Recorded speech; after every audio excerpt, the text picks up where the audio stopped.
The night air carried a chill that penetrated David Miller's threadbare jacket as he crouched in the shadows of the abandoned warehouse district. His daughter Emma huddled against him, her small body trembling, despite the protective arm he kept wrapped around her shoulders. 3 years on the streets had taught them both to move silently, to become invisible when necessary. Tonight that lesson might save their lives. A black SUV with tinted windows rolled to a stop 50 yards ahead, headlights extinguishing as the engine died. Two men emerged, their movements precise and practiced as they scanned the area. David instinctively pulled Emma deeper into the darkness. "Stay here," he whispered, tucking her behind a stack of wooden pallets. "Don't make a sound no matter what happens. If I don't come back in 10 minutes, remember what I taught you." Emma nodded solemnly, her blue eyes wide but trusting in the dim light. At 7 years old, she had already mastered the art of silent obedience, a skill no child should need to learn. David moved forward alone, keeping to the shadows. His mind categorized every detail with professional precision, the weight distribution of the men suggesting concealed weapons, the casual confidence indicating they felt secure in their territory, the subtle hand signals exchanged without words. Old instincts buried beneath years of hardship stirred to life. A flash of movement at the periphery of his vision caught his attention. A woman was approaching from the opposite direction, her silhouette elegant against the urban backdrop. Expensive coat, confident stride, utterly out of place in this neglected corner of the city. She walked directly toward the meeting, oblivious to the danger. David's heart rate spiked. This wasn't part of the exchange. The woman was about to blunder into something she couldn't possibly understand. He covered the distance in seconds, one hand clamping over her mouth while the other pulled her roughly against his chest and into the darkness of a recessed doorway. Her body tensed, hand immediately reaching for what he recognized as a concealed weapon. "Don't talk," he whispered, his voice barely audible against her ear. "They'll kill us all. I'm not going to hurt you."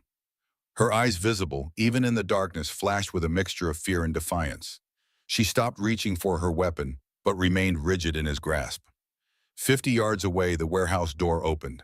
A third man emerged, followed by another carrying a metal briefcase. Even from this distance, David recognized the facial scar that had haunted his nightmares for 3 years. Victor Hayes, the man who had murdered his wife. The woman in David's arms stopped struggling as more men appeared, the unmistakable silhouettes of automatic weapons visible beneath their coats. Her breathing steadied, a professional calm replacing her initial panic as she assessed the situation. David loosened his grip slightly, but maintained enough pressure to keep her silent. They watched together as packages exchanged hands. Money was counted and plans were discussed in low voices that occasionally carried across the empty lot. "The shipment arrives tomorrow night, Dock 7, Hayes' gravelly voice floated toward them. "Make sure our friend at the FBI keeps the surveillance teams occupied elsewhere." The woman's body stiffened against David's chest. Her reaction told him she'd caught the significance of those words just as he had. Someone inside federal law enforcement was working with Hayes. The meeting concluded swiftly after that. The men dispersed to their vehicles, engines starting in sequence as they departed in different directions. David waited until the last taillights disappeared before releasing the woman, immediately stepping back, with his hands raised to show he meant no threat. She spun to face him, her hand hovering near her side where her weapon was concealed. In the faint moonlight, David could now see her clearly. Striking features, framed by dark hair pulled into a severe bun, expensive clothes that spoke of wealth and position. Her eyes narrowed as she evaluated him, the ragged beard-worn clothes and hard-earned wariness of a man who had been living on society's edges. "Who the hell are you?" Her voice was controlled, authoritative, with no trace of the fear he'd felt in her body moments before. "Someone who just saved your life," David replied, already backing away toward the pallets where Emma waited. "Those men would have killed you without hesitation." "You know them." It wasn't a question. "I know what they're capable of." David glanced toward Emma's hiding place, anxiety gnawing at him. "I need to get my daughter out of here. You should leave too. Forget what you saw." The woman's expression shifted subtly at the mention of a daughter, her gaze following his toward the pallets. "You have a child here in this place." David didn't answer, turning instead to retrieve Emma. The little girl emerged from her hiding spot, moving immediately to her father's side and slipping her small hand into his. She regarded the stranger with cautious curiosity. "I'm Catherine Westbrook." the woman said, her tone softening slightly as she addressed Emma directly. What's your name, sweetheart? Emma looked up at her father silently, asking permission to answer. At a slight nod, she replied, Emma Miller. Catherine crouched to Emma's level, her designer coat brushing the dirty concrete. It's very cold tonight, Emma. Are you and your dad going somewhere warm to sleep? Before Emma could answer, a harsh cough racked her small frame. David placed a protective hand on her forehead, concern etching deeper lines into his weathered face as he detected fever. We need to go, he said firmly, straightening Emma's tattered knit cap. Catherine stood brushing dirt from her coat with an automatic gesture. I have a car 2 blocks from here. Let me drive you somewhere. A shelter, maybe? No shelters. David's response was immediate and final. No official places. Understanding flickered in Catherine's eyes. You're hiding from someone. David remained silent, one hand on Emma's shoulder, already calculating alternate routes back to the abandoned office building where they had been sleeping. Those men, Catherine pressed, Victor Hayes and his associates. You recognize them. David's head snapped up. You know Hayes? I know of him, she replied carefully. My company tracks weapons trafficking patterns. Hayes is a significant player. Your company, Westbrook Defense Technologies. She reached into her coat pocket and produced a business card, offering it with steady fingers. I'm the CEO. David didn't take the card, but his eyes narrowed slightly. What's a CEO doing wandering around the warehouse district alone at night? Site survey for a community security project we're funding. I like to see things for myself. She tucked the card back into her pocket. Your daughter needs medicine for that cough, and you both need somewhere warm tonight. I have a guest house. Private entrance, no questions asked. Nem tin latu sasi matokom kondu kanang chitra ko Westbrook. David replied, the edge in his voice unmistakable. Catherine blinked, surprised by his response. You speak Vietnamese. I speak 6 languages, an occupational requirement in my former life. David hesitated, glancing down at Emma as another cough shook her small body. His daughter's health trumped his instinct for isolation. One night, just until her fever breaks, Catherine nodded, understanding the magnitude of the concession. My car's this way. I have a medical kit there with some basic fever reducers. They moved through the shadows of the industrial district, David constantly scanning for threats, while Emma walked beside him, occasionally stumbling with fatigue. Catherine matched their pace, maintaining a respectful distance that acknowledged David's wariness. Her car, an understated but clearly expensive sedan with tinted windows, was parked on a side street beneath a broken streetlight. David inspected it thoroughly before allowing Emma inside, checking underneath and around the vehicle with practiced movements that Catherine noted silently.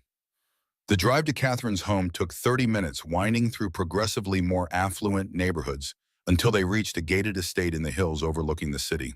David's tension increased with each mile that separated them from their familiar territory, but Emma had fallen asleep with her head against his shoulder, her breathing labored.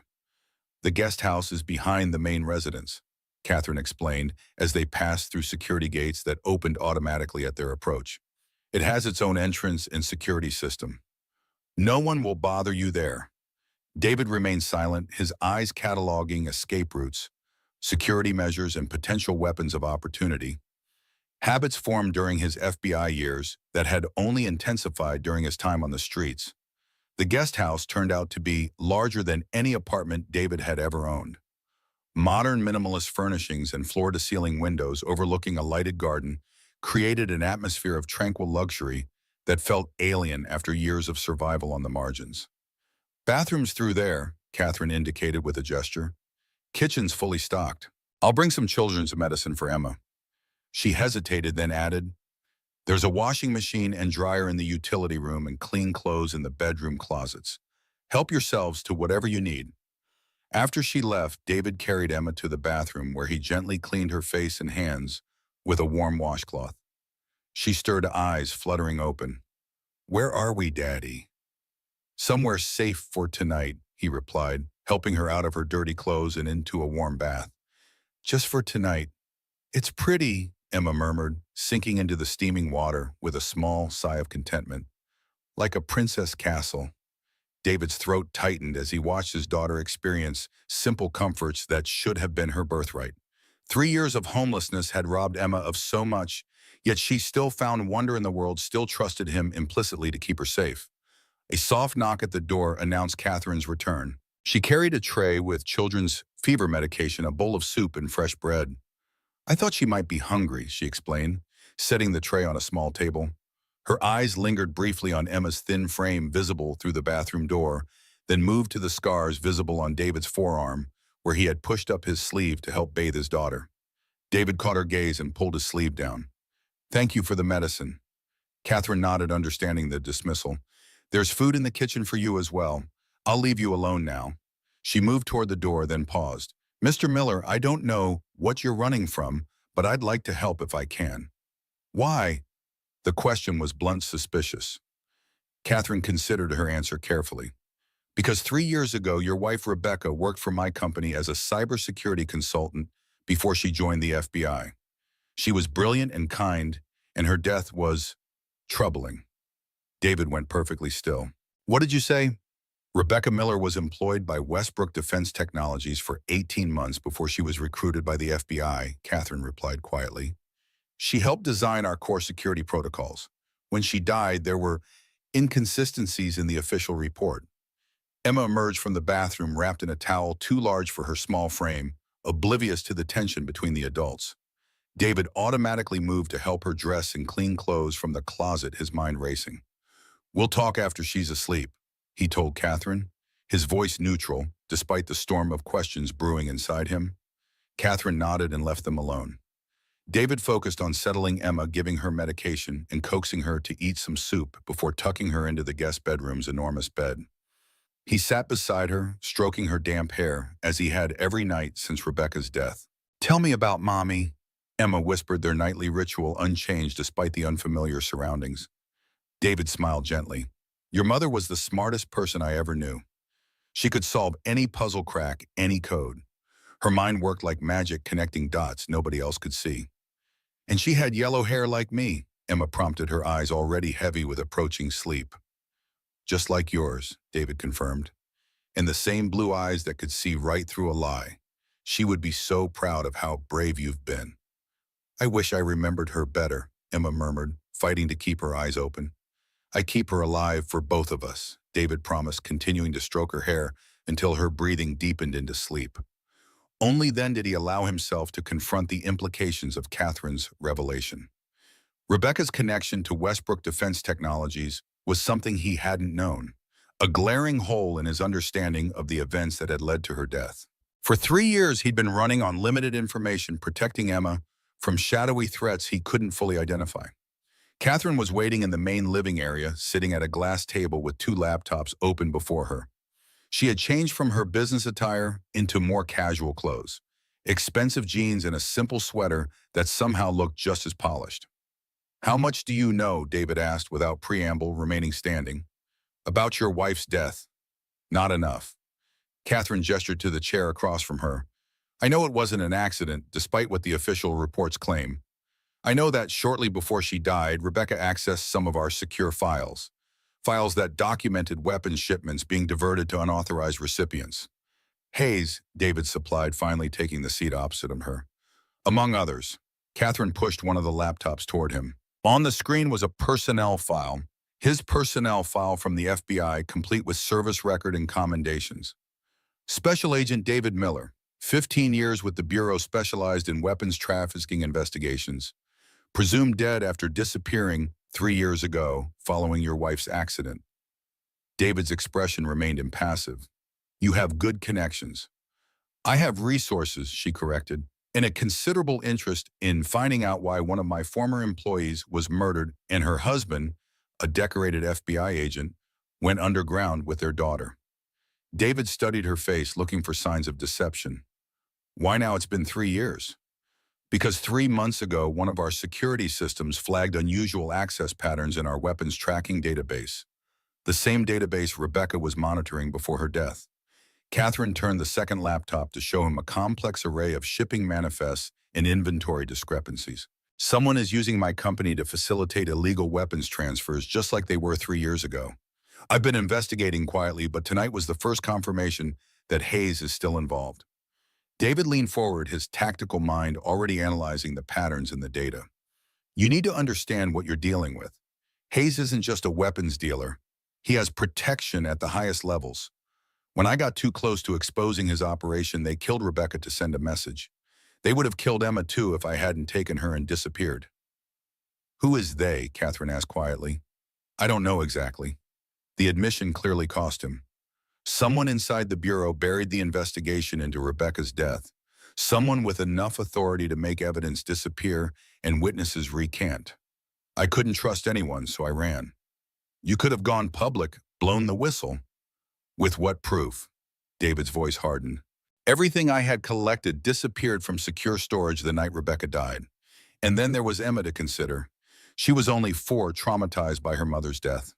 I made the only choice I could, keep her alive and safe, even if it meant living like ghosts. Catherine was silent for a moment, processing this information. I think I may know someone who can help. William Anderson, former FBI director, retired 2 years ago. He was my mentor when I was starting out, and I trust him completely. He might have insights into who within the Bureau could have been protecting Hayes. David's expression remained skeptical. You're suggesting I trust a former FBI director when I couldn't trust my own colleagues. I'm suggesting we need allies with access and authority if we want to expose this conspiracy and clear your name, Catherine countered. You can't keep running forever, David. Emma deserves a real life. The mention of his daughter's future struck home. David glanced toward the bedroom where she slept peacefully for the first time in months. I'll meet with Anderson, he conceded reluctantly. But I set the terms, and at the first sign of a trap, Emma and I disappear again. Catherine nodded. I'll arrange it for tomorrow. In the meantime, you should get some rest. You're safe here tonight. David's bitter laugh held no humor. Niem tin la tu sasi ma toi hong kondu hanang chitra ko Westbrook. He repeated in Vietnamese, the phrase carrying the weight of hard-earned wisdom. Trust is a luxury I can no longer afford, Miss Westbrook. Catherine translated softly. I understand that sentiment better than you might think. My parents came to this country with nothing, worked 3 jobs between them to put food on the table. I built my company from scratch because I couldn't trust anyone else to secure my future. Trust isn't a luxury, Mr. Miller. It's a calculation, a risk assessment. Sometimes the potential benefit outweighs the danger. Their eyes met across the table, 2 individuals accustomed to carrying heavy responsibilities alone, recognizing something familiar in each other, despite their vastly different circumstances. The meeting with William Anderson was arranged for the following afternoon at Catherine's estate, neutral ground that David could scout thoroughly beforehand. Emma's fever had broken during the night, and the child had awoken with more energy than she'd shown in weeks, eagerly exploring the guest house garden under David's watchful eye. Anderson arrived precisely on time, driving himself in an unmarked sedan that David inspected just as thoroughly as he had Catherine's car the night before. The former FBI director was in his 60s with silver hair and the straight-back posture of a career law enforcement officer. His handshake was firm, his gaze direct as he greeted David without a hint of surprise at meeting a man officially presumed dead. Agent Miller, he acknowledged simply. It's good to see you alive. I'm not an agent anymore, David corrected, his stance guarded. Once Bureau, always Bureau, Anderson replied with a small smile that faded quickly, though I understand why you'd reject that sentiment given the circumstances. They moved to Catherine's secure home office, a room swept regularly for surveillance devices according to her assurance. Emma remained in the guest house with Catherine's trusted housekeeper, a former military nurse who had worked for the Westbrook family for decades. What do you know about Victor Hayes? David asked Anderson without preliminaries. Anderson's expression turned grim. International arms dealer suspected ties to terrorist organizations in at least 12 countries somehow manages to evade prosecution despite multiple FBI and Interpol investigations. He paused, eyes narrowing slightly. He was your target before you disappeared. He was more than my target, David replied coldly. He orchestrated the murder of my wife to shut down my investigation. Cut the brake lines on her car, arranged for a truck to hit her at a specific intersection. Made it look like an accident. You have proof of this? Anderson asked, his tone professional rather than skeptical. I had proof. It disappeared from secure storage the night she died, along with all my case notes on Hayes's operation. David's gaze was unflinching. Someone inside the bureau protected him. I need to know who. Anderson was silent for a moment, clearly weighing his words carefully. There were rumors even at my level about certain investigations being quietly derailed. Nothing I could substantiate directly, which is why I never brought it to light. He leaned forward, dropping his voice despite the secure room. After I retired, I began my own unofficial inquiry. I believe there may be a group within federal law enforcement, a kind of shadow committee, that protects certain criminal enterprises that serve their interests. What interests? Catherine asked, speaking for the first time since introductions. Black budget funding, off-the-books operations, political leverage. Anderson listed grimly. Hayes provides weapons that end up in conflict zones where America officially has no presence. He's useful to people who operate in the gray areas of national security. David absorbed this confirmation of his worst suspicions. Names, Anderson. I need names. I don't have definitive proof yet, the older man admitted, but I believe the current FBI director, Richard Thompson, may be involved. He's blocked 3 internal investigations into evidence tampering in the last 2 years, all related to weapons trafficking cases. The name hit David like a physical blow. Thompson had been his superior, had personally assured him that Rebecca's death would be thoroughly investigated, had offered condolences and support even as he was presumably orchestrating the cover-up. Thompson, David repeated the name, tasting like poison. He was at my wife's funeral. Looked me in the eye and promised justice. Anderson's expression held genuine regret. The most dangerous corruption always wears a respectable face, Miller. You know that. We need proof, Catherine interjected, her analytical mind already formulating strategies. If what you're suggesting is true, confronting Thompson directly would be suicide. We need irrefutable evidence of his connection to Hayes before we can move against him. We may have an opportunity, Anderson said carefully. Thompson is scheduled to meet with me tomorrow. A courtesy consultation on a security matter. If you were willing to make your existence known, Miller, his reaction alone might tell us something valuable. You want to use me as bait, David observed without inflection. I want to create a controlled situation where we can observe Thompson's response to a ghost from the past. Anderson corrected. Catherine's security team can monitor everything. At the first sign of trouble, you walk away. David considered the proposal, weighing the risks against the potential breakthrough. After 3 years in the shadows, the possibility of finally identifying his wife's killers was a powerful lure. Emma stays here protected, he stated, making his decision. And we do this my way, with multiple exit strategies and emergency protocols in place. Anderson nodded agreement. Of course. The next hours were spent in intense preparation. Catherine mobilized her security resources, setting up surveillance equipment and secure communication channels. David established contingency plans, including emergency extraction routes and safe houses, where he and Emma could disappear again if necessary. Emma watched these preparations with the quiet awareness of a child who had learned early that the world was a dangerous place. When David explained that he needed to leave her with Catherine's housekeeper for a few hours the next day, she simply nodded and asked, "Is this about the bad men who hurt Mommy?" David knelt to her level, honesty warring with the instinct to protect her from harsh realities. "Yes, sweetheart, I'm trying to make sure they can't hurt anyone else." Emma's small face grew serious. "Be careful, Daddy. I need you." "I'll always come back to you," he promised, pulling her into a tight embrace. Always. That evening, after Emma was asleep, David found Catherine on the terrace overlooking the city lights. She was reviewing security protocols on her tablet, her focus absolute until she sensed his presence. "Everything's in place for tomorrow," she said, setting the tablet aside. "My team is the best in the business." David nodded acknowledgement, then asked the question that had been troubling him. "Why are you doing all this? Rebecca worked for you, but this level of involvement goes beyond professional courtesy." Catherine's gaze shifted to the distant city lights. "When I was building my company, everyone told me I couldn't succeed. That defense technology was a man's world, that I was too young, too idealistic. Rebecca was one of the few people who took me seriously from the beginning. Her expertise helped establish our cybersecurity division."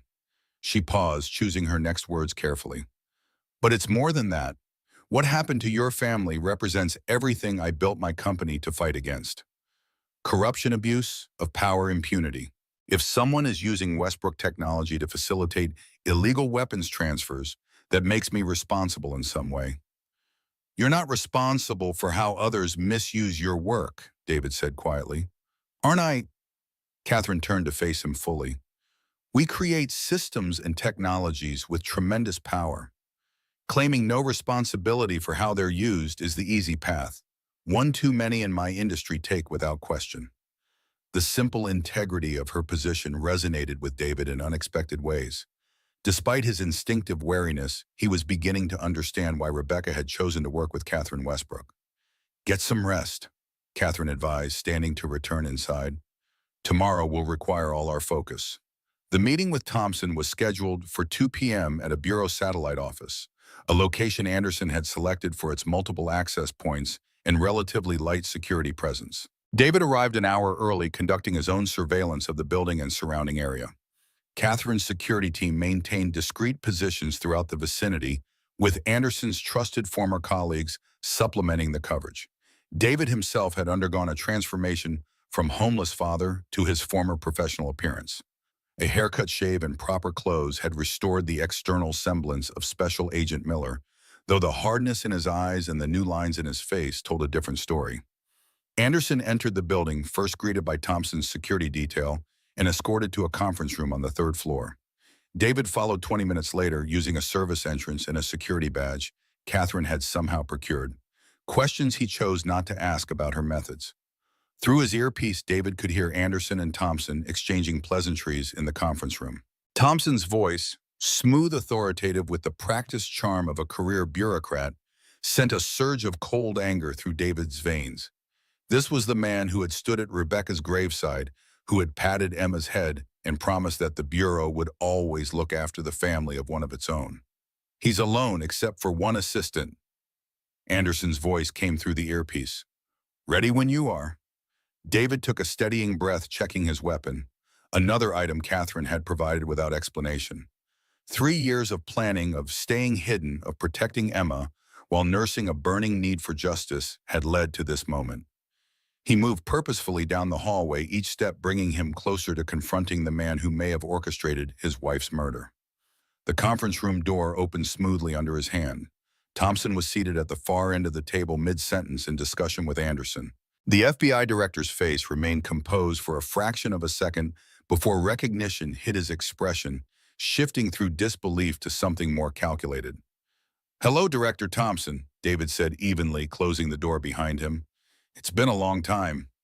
Thompson recovered quickly, professional mask sliding back into place. "Agent Miller, you're supposed to be dead." "Sorry to disappoint," David replied, remaining standing as he assessed Thompson's body language. The slight tension in the director's shoulders, the way his right hand had moved subtly toward his phone, small tells that confirmed David's suspicions more clearly than words could have. "Where have you been, Miller?" Thompson asked, his tone a perfect blend of concern and authority.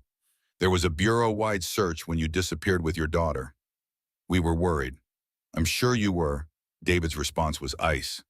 "Worried I might have evidence connecting you to Victor Hayes. Worried I could prove you buried the investigation into my wife's murder."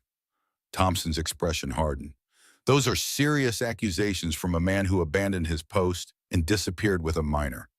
You need help, Miller. Grief can distort a person's thinking." "Save the psychoanalysis," David countered. "I know about the weapons shipment arriving tonight at Dock 7. I know Hayes has someone inside the Bureau keeping surveillance teams occupied elsewhere. It wasn't hard to figure out who that someone is."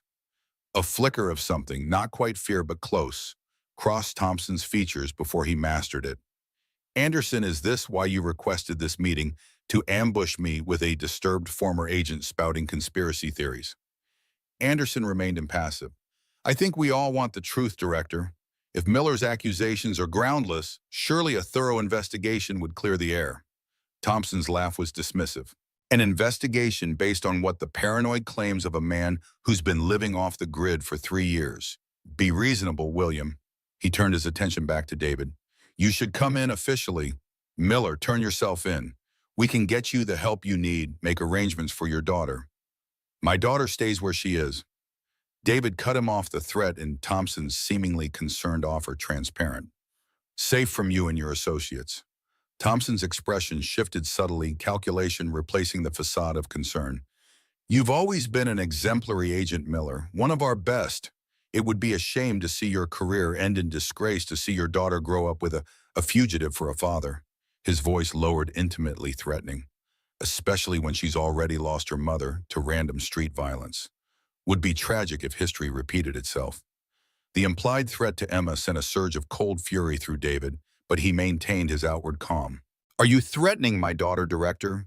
I'm concerned about her welfare, Thompson replied smoothly. Children need stability, security. They need fathers who aren't suffering from paranoid delusions. David exchanged a glance with Anderson, who gave an almost imperceptible nod. They had what they came for. Thompson's veiled threat was as good as a confession. This conversation is over, David said, flatly, already moving toward the door, but the investigation is just beginning. You've been away too long, Miller, Thompson called after him. All pretense dropped from his voice. You've forgotten how things work. There are lines of authority, structures of power you do not want to challenge. Take your daughter and leave the city. Today. Don't make the same mistake twice. David paused at the door, turning back to look Thompson directly in the eyes. I've made a lot of mistakes, Director. Trusting you was one of them. Not seeing the corruption right in front of me was another. But my biggest mistake was running instead of fighting. I'm not running anymore. He left without waiting for a response, moving swiftly through the building toward the extraction point where Catherine's security team waited. His mind was already racing ahead, calculating next moves now that Thompson had revealed himself. The drive back to Catherine's estate was tense with anticipation. Anderson traveled separately as a precaution while David maintained vigilant watch for any sign of pursuit. Thompson made a threat against Emma, he informed Catherine through the secure comm link. We need to move her to the secondary location immediately. Already done, Catherine replied, her voice calm and efficient. My team detected unusual communications traffic from Thompson's office as soon as you left the meeting. Emma and Mrs. Chen are at the lake house with triple security. David felt a surge of gratitude for Catherine's foresight, followed by the familiar anxiety of being separated from his daughter. I need to go to her. After we debrief, Catherine insisted, we have limited time to formulate our next move before Thompson mobilizes against us. She was right, of course. The tactical part of David's mind acknowledged the logic while the father in him chafed at the delay. By the time they reached Catherine's estate, Anderson had already arrived and was reviewing surveillance footage from the meeting. Thompson's reaction was exactly what we anticipated, the former director observed grimly. The threat against Emma confirms our suspicions. He's definitely involved with Hayes. But we still don't have actionable proof, David pointed out, pacing the secure office with restless energy. Thompson will deny everything, claim I misinterpreted his concern for a threat. We have something potentially better, Catherine interjected, turning her laptop to show them a complex array of data points. While you were meeting with Thompson, my tech team completed their analysis of the weapons shipment documentation. We found a pattern of falsified export permits linked to a shell company that traces back to an offshore account. Guess who controls that account? Thompson, Anderson asked, leaning forward to examine the evidence. Not directly, Catherine replied, but the account shows regular transfers to a trust that pays for Thompson's vacation home in the Caymans. It's a connection we can use, especially if we can tie it to tonight's shipment at Dock 7. David stopped pacing, tactical mind engaging fully. We need to document that shipment, hard evidence connecting Hayes Thompson and the weapons. My team can provide surveillance equipment, Catherine offered, but getting close enough to document the exchange will be extremely dangerous. Thompson is almost certainly alerting Hayes that you're alive and investigating. I'll do it, David stated flatly. I've been tracking Hayes for years. I know his patterns, his security protocols. Not alone, Catherine countered immediately. My security chief is ex-Special Forces. He'll provide backup. And I have former colleagues in the local field office who aren't connected to Thompson. Anderson added, people I trust who can be ready to move on our evidence if we get solid documentation. The plan came together quickly after that. A coordinated surveillance operation targeting Dock 7 with multiple layers of security and contingency measures. Catherine's resources provided state-of-the-art equipment, while Anderson's contacts created a safety net of trusted law enforcement ready to act on credible evidence. As evening approached, David prepared to leave for the docks, checking his weapon and surveillance gear with methodical precision. Catherine found him in the guest house, a secure satellite phone in her hand. "Emma wants to talk to you before you go," she said, offering him the phone. David took it gratefully. "Hey, Princess." "Daddy," Emma's voice was small but clear. "Miss Kate says you're going to catch the bad men tonight." "I'm going to try," David answered honestly, never having lied to his daughter despite sheltering her from the worst details. "Mrs. Chen says I should give you my bracelet for good luck," Emma continued. "The one with the blue beads that Mommy gave me. She says soldiers need something from home to keep them safe." David's throat tightened unexpectedly. "I'll be fine, sweetheart. You keep Mommy's bracelet." "I drew you a picture instead," Emma said seriously. "Miss Kate's going to give it to you. It's our family, so you remember what you're fighting for." The simple wisdom of his child's words struck David deeply. "I could never forget that, Emma. I'll see you soon, okay? Be good for Mrs. Chen." "I will, Daddy. Love you, infinity." "Love you, infinity, +1, he replied, their familiar exchange bringing both comfort and renewed determination. After ending the call, Catherine handed him a folded piece of paper, Emma's drawing. David opened it to find a crayon illustration of three figures holding hands, a tall man labeled Daddy, a small girl with yellow hair labeled Me, and a woman with dark hair labeled Miss Kate. Above them, floating in the sky, was a yellow-haired angel labeled Mommy in Heaven. David stared at the drawing for a long moment, emotions he had suppressed for 3 years threatening to surface. Catherine watched him silently, offering neither comment nor judgment. "She's included you in our family," he finally said, carefully refolding the drawing and placing it in his inside pocket.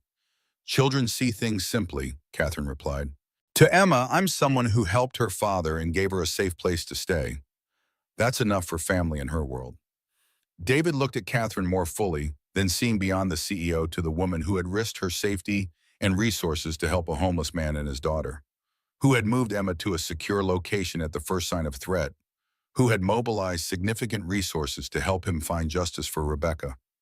"Thank you," he said, simply, the words inadequate, but sincere, "for everything you've done for Emma, for us." Catherine held his gaze steadily. "Rebecca would have done the same for me. She believed in fighting for what's right, no matter the kietbus. I see that same quality in you." Their moment of understanding was interrupted by the arrival of Catherine's security chief, announcing that the surveillance team was in position at Dock 7 and awaiting David's arrival. "Be careful out there," Catherine said as David prepared to leave. "Emma needs her father to come home." David nodded, once determination hardening his features as he tucked Emma's drawing securely inside his jacket. 3 years of running, of hiding in shadows, had led to this moment, a chance to finally expose the truth and reclaim a future for his daughter. "I'll come back," he promised, the words carrying the weight of absolute commitment. "This ends tonight." The night air carried the scent of salt and diesel as David positioned himself on the rooftop overlooking Dock 7. 3 stories up, concealed behind ventilation equipment, he had clear sight lines to the loading area where Hayes' shipment was scheduled to arrive. Catherine's security chief, Marcus Bennett, maintained position at the opposite end of the roof, his military training evident in his economical movements and disciplined silence. Through his earpiece, David monitored the secure communication channel connecting their surveillance team. Catherine's voice came through clearly from her position in a mobile command center 2 blocks away. "Harbor Patrol reports a cargo vessel approaching the southern channel. Estimated arrival at Dock 7 in 17 minutes. David acknowledged with a soft tap on his comm unit, then refocused on the dock below. 2 black SUVs had already arrived, disgorging 6 men who moved with the distinctive alertness of professional security. He recognized Hayes' standard protocol, advanced team securing the location before the principal's arrival.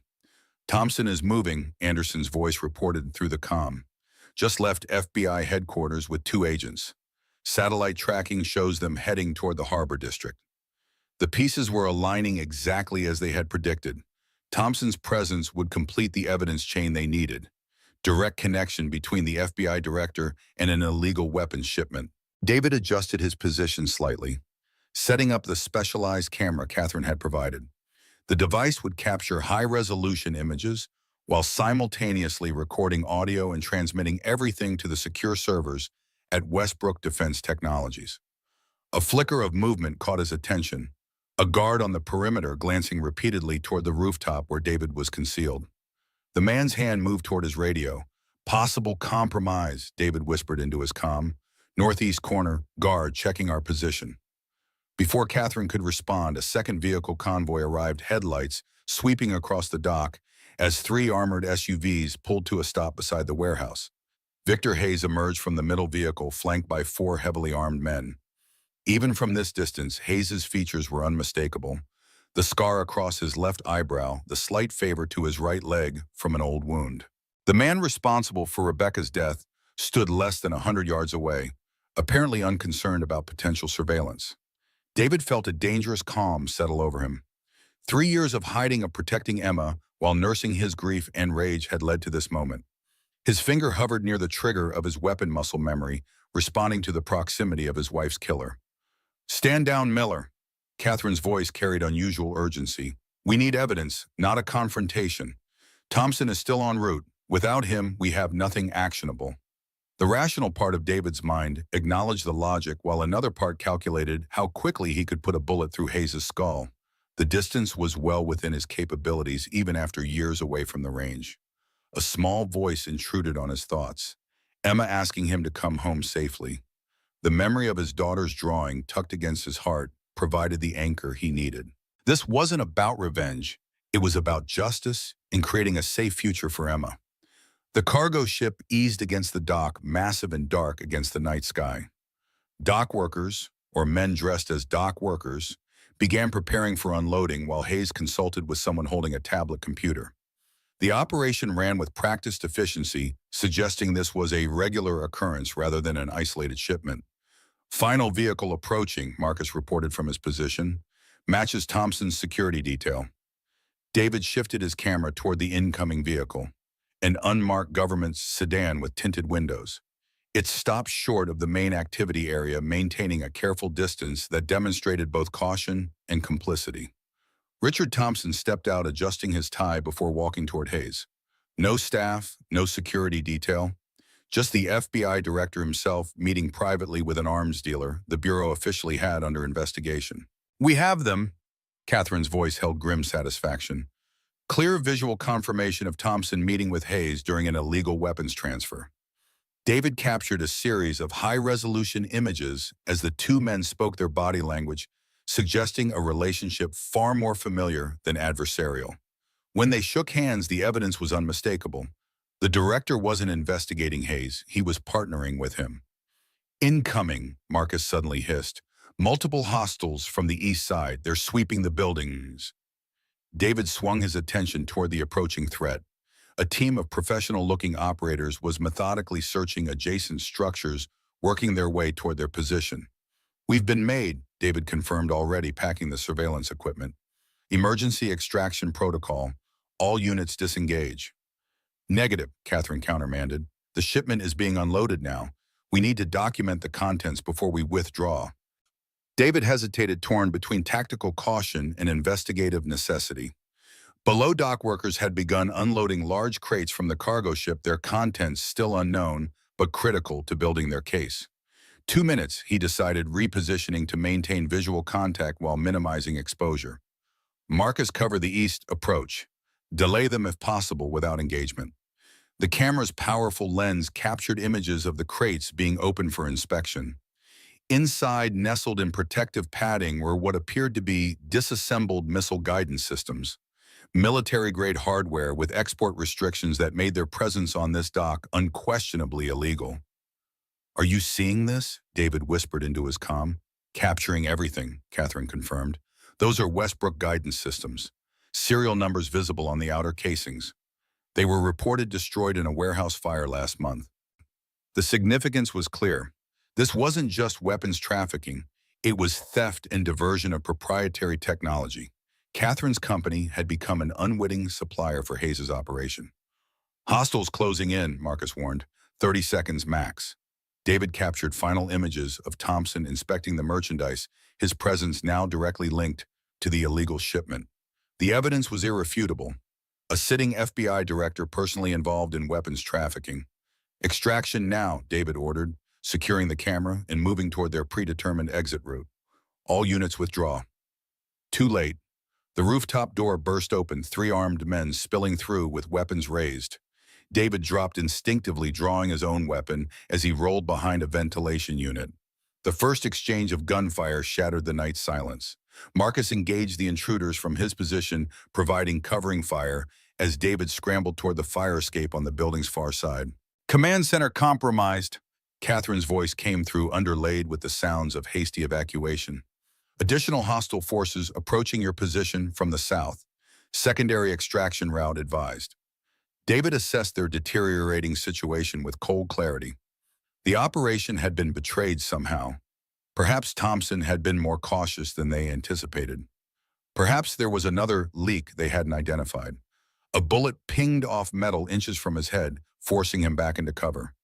Marcus was pinned down at the opposite end of the roof, exchanging fire with multiple attackers now streaming through the access door. "Go," Marcus shouted across the distance. "I'll hold them here." Before David could respond, a new voice cut through their communications. "Agent Miller," Thompson's voice somehow patched into their secure channel. "I'm disappointed. 3 years in hiding, only to throw everything away on a misguided vigilante operation." David didn't respond, using the distraction to signal Marcus toward a secondary exit route. Whatever Thompson hoped to gain by opening communications, it provided precious seconds to reposition. "I tried to warn you," Thompson continued.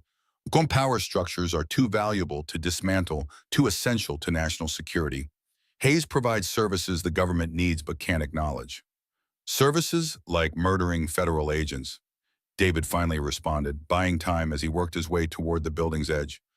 "Like Rebecca Miller." A brief pause. "Regrettable collateral damage. She accessed files she shouldn't have, connected dots that needed to remain separate, just as you're doing now." The cold calculation in Thompson's voice confirmed everything David had suspected for 3 years. Official sanction for murder, for corruption, all justified under the nebulous umbrella of national security. "We have everything we need," David replied, catching Marcus' eye and giving the extraction signal. "High-resolution images of you inspecting illegal weapons components.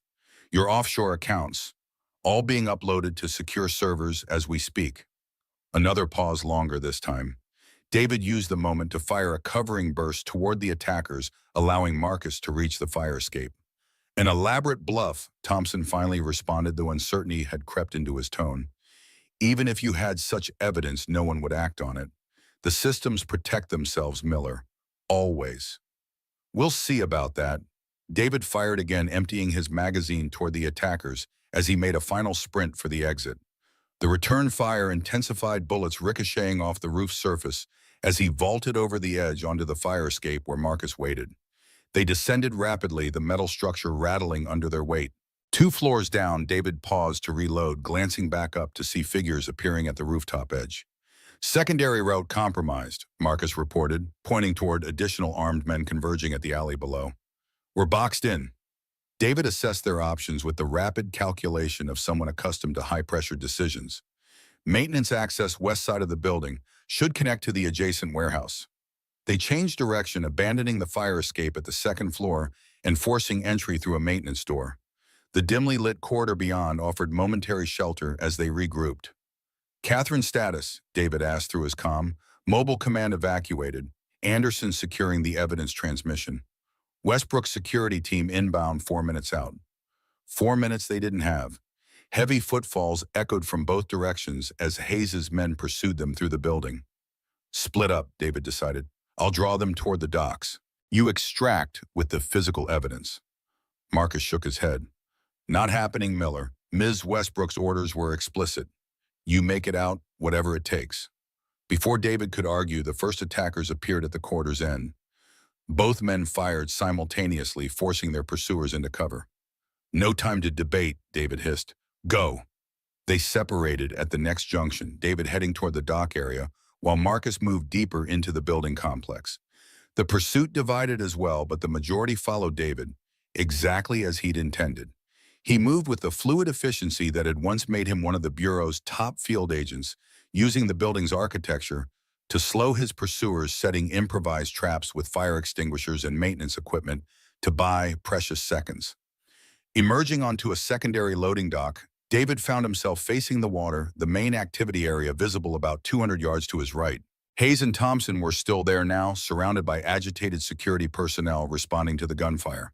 "Command, I have visual on primary targets," David reported, seeking cover behind a stack of shipping crates. "Thompson is still on site." No response came through his earpiece. The communication network had gone silent, either jammed or compromised. Isolated, surrounded with unknown numbers of hostiles closing in, David faced a decision point. The tactical move would be immediate extraction.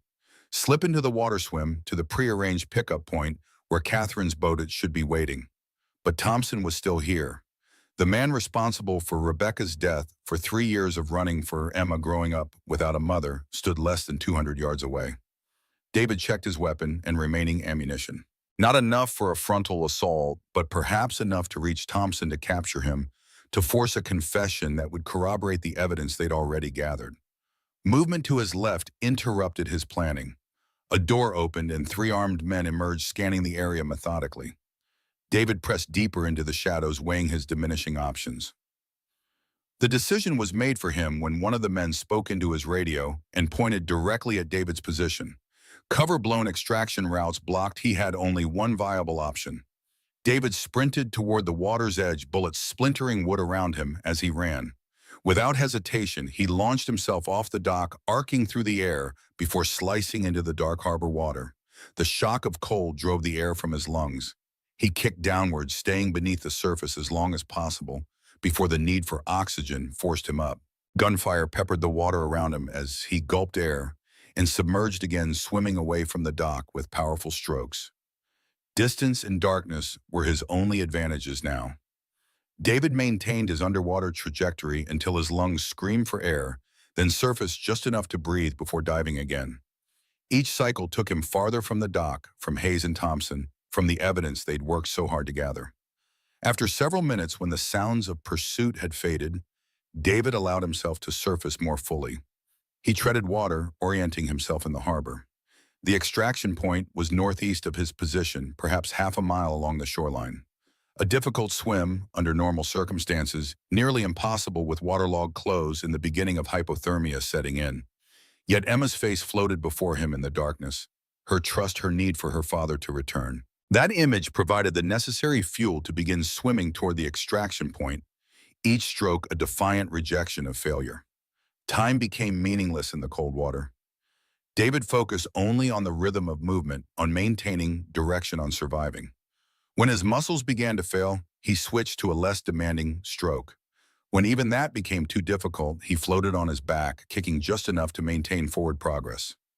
A distant engine sound eventually penetrated his fog of exhaustion. David paused, treading water, as he tried to identify the source. A patrol boat sweeping the harbor, Hayes' men searching for him. The running lights resolved into a familiar pattern. Catherine's extraction vessel approaching with caution, maintaining minimal illumination to avoid detection. With his remaining strength, David swam toward the boat. Hands reached down to pull him from the water, wrapping him immediately in thermal blankets as he collapsed on the deck. "Miller's secure," someone reported. "Hypothermic, but conscious. No apparent gunshot wounds." The boat accelerated away from the harbor, its powerful engines quickly putting distance between them and Dock 7. David struggled to focus, to ask about Marcus, about the evidence, about Thompson and Hayes. His lips formed questions, but produced only uncoordinated sounds. "Rest," Catherine's voice came from somewhere above him. "You're safe. The evidence transmitted successfully. Marcus made it out with the physical drives. Anderson is already working his contacts." Relief washed through David, more powerful than the cold or exhaustion. They had done it. Documented Thompson's corruption, connected him directly to Hayes in the illegal weapons shipment. The truth about Rebecca's death would finally come to light. As the boat sped through the darkness toward safety, David surrendered to exhaustion. Emma's drawing still somehow intact against his heart. The safe house was located an hour outside the city, a modernist structure built into a hillside with comprehensive security systems and multiple escape routes. By the time they arrived, David had recovered enough to walk inside under his own power, though the bone-deep chill of the harbor water lingered in his muscles. Catherine was waiting in the main living area, her expression a complex mixture of relief and concern. Anderson sat at a computer workstation coordinating with unseen allies via secure communications. Emma, David asked immediately. Safe, Catherine assured him. Mrs. Chen reports she's asleep, extra security in place. No unusual activity around the lake house. The knot of tension in David's chest eased slightly.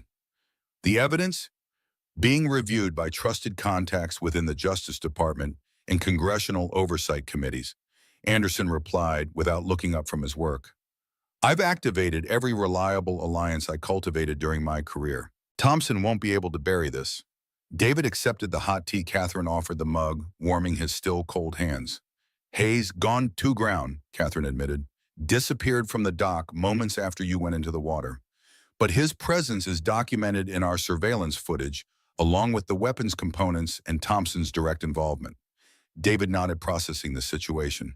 They had struck a significant blow, but the fight was far from over. Thompson remained FBI director for now, with all the resources and authority that position commanded. We should move Emma again, he suggested, setting down the mug. Different location, different security team. Thompson knows too much about our current arrangements. Already done, Catherine replied. After you went into the water, I implemented our contingency protocol. Emma and Mrs. Chen were relocated to a secure facility owned by a subsidiary holding company with no public connection to Westbrook. New security personnel completely isolated chain of command.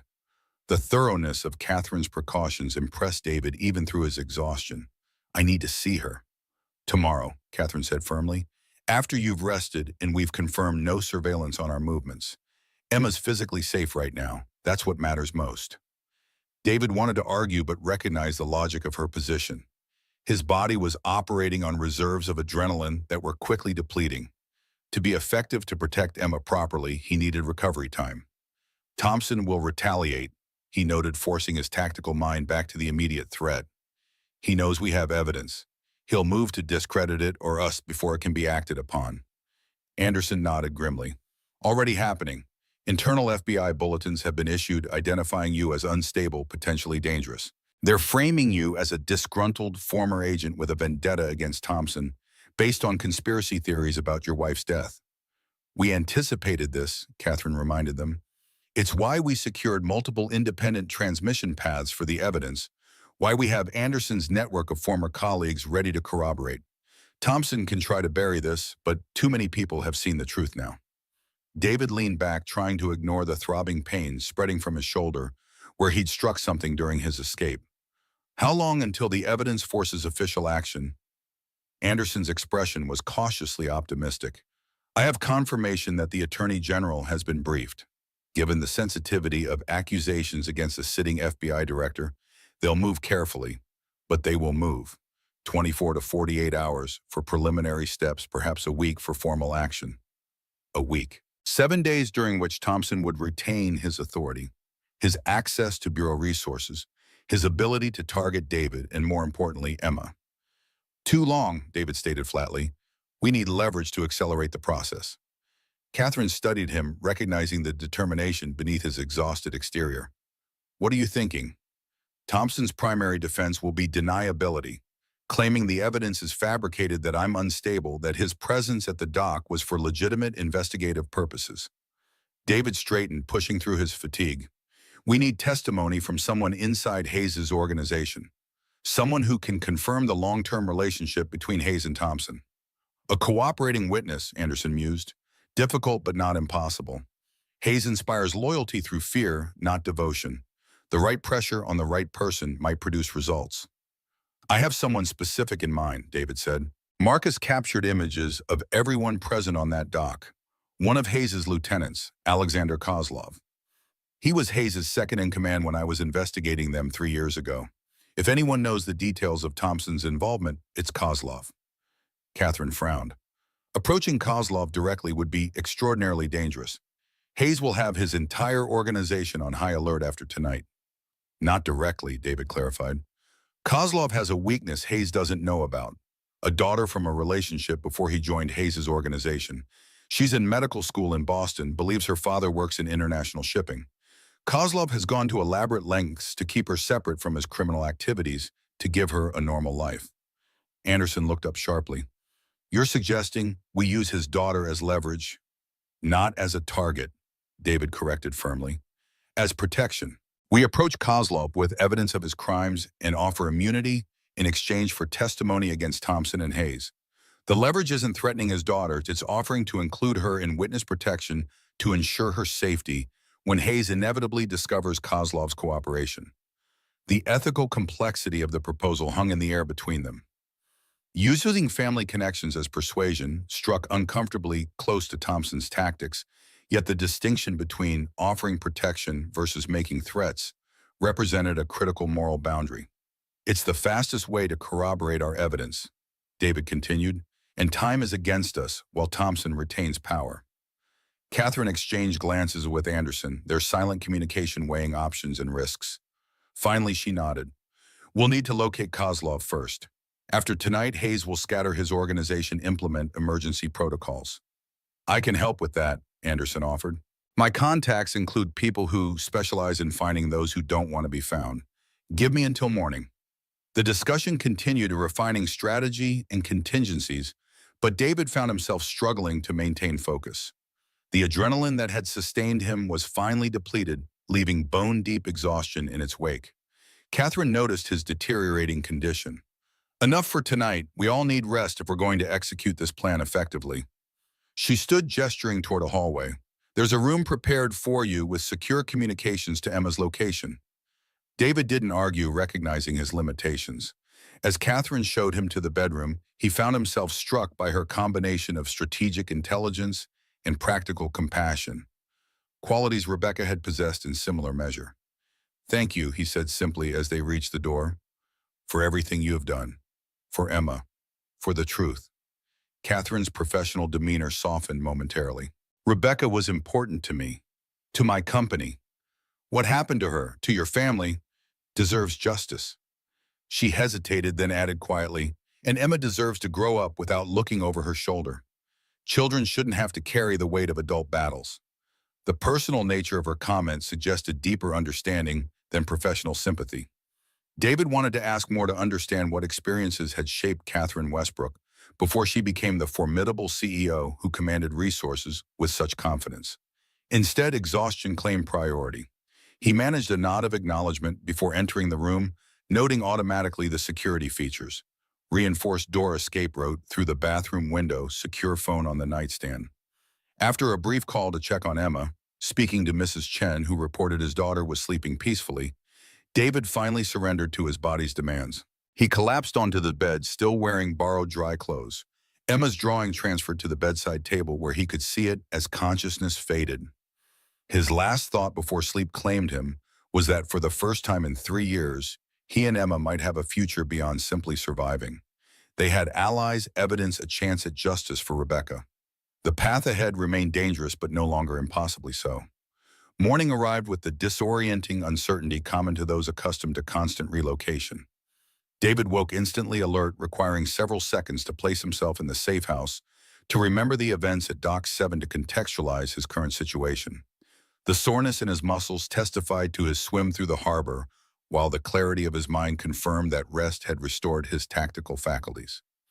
He checked the time, 7:36 a.m., and reached immediately for the secure phone. Mrs. Chen answered promptly, her calm voice reporting that Emma was eating breakfast. Security protocols remained intact, and no unusual activity had been detected around their new location. David spoke briefly with his daughter, her excitement about the cabin in the woods, and the deer she had seen that morning, a welcome reminder of childhood's resilience. After showering and changing into fresh clothes provided by Catherine's staff, David found Anderson and Catherine already working in the safe house's command center. Multiple screens displayed news feeds, surveillance monitoring, and encrypted communications channels. Thompson has scheduled a press conference for noon, Anderson reported it without preamble. Bureau sources indicate he'll address disturbing developments involving a former agent, clearly preparing to discredit you publicly. David accepted this information without surprise. And Kozlov's located, Catherine confirmed, bringing up surveillance images on a central monitor. One of my security teams identified him entering a private medical facility in Bethesda at 5:30 this morning. Gunshot wound to the leg apparently sustained during last night's operation. The image showed Kozlov being assisted into a nondescript building, by two men who match the profile of Hayes' security personnel. Hayes keeps certain medical professionals on retainer, David explained. Doctors who treat injuries without reporting to authorities.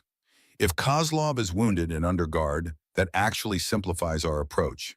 He's separated from Hayes vulnerable. My team is maintaining surveillance, Catherine continued. The medical facility has minimal security beyond the two guards. A properly executed extraction operation could succeed, especially with Kozlov's mobility compromised.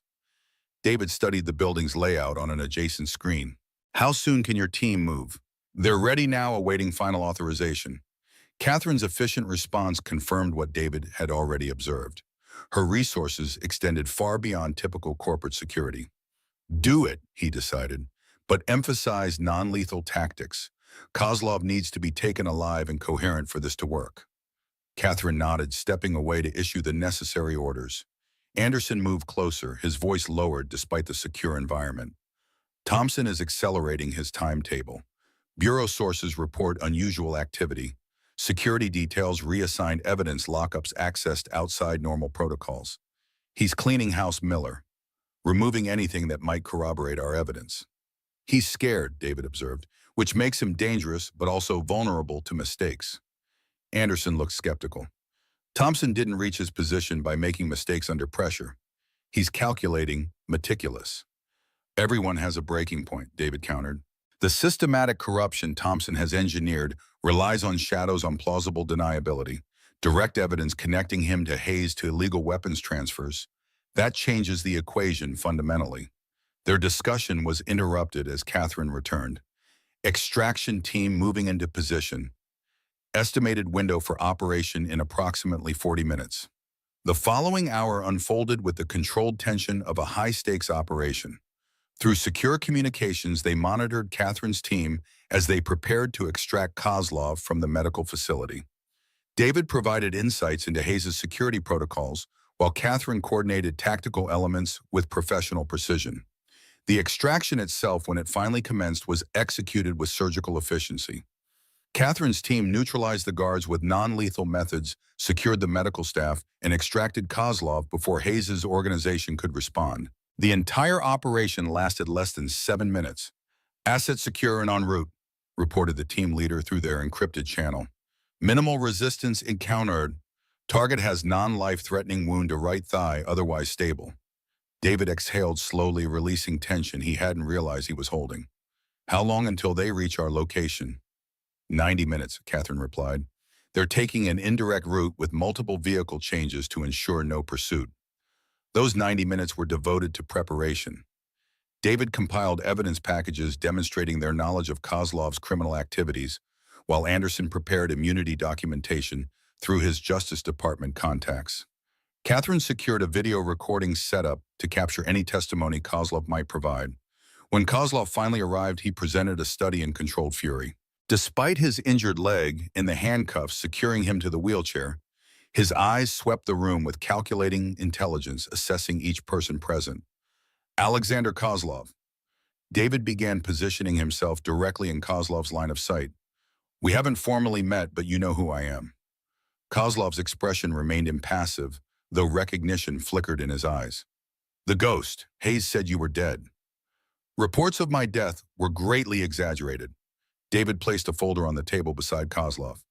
Inside is evidence documenting your involvement in illegal weapons, trafficking, money laundering, and conspiracy to murder federal agents. Enough to put you away for several consecutive lifetimes. Kozlov didn't bother opening the folder. If you had enough for charges, I'd be talking to federal marshals, not private security in some black site. Astute observation, David acknowledged. We're not interested in prosecuting you, Mr. Kozlov. We want Hayes and his federal protector, FBI Director Richard Thompson. A barely perceptible shift in Kozlov's posture revealed the impact of Thompson's name. I don't know what you're talking about. David smiled without humor. 3 years ago, my wife Rebecca Miller discovered financial discrepancies in weapons tracking systems. She was getting close to exposing the connection between Hayes and Thompson when her brakes mysteriously failed.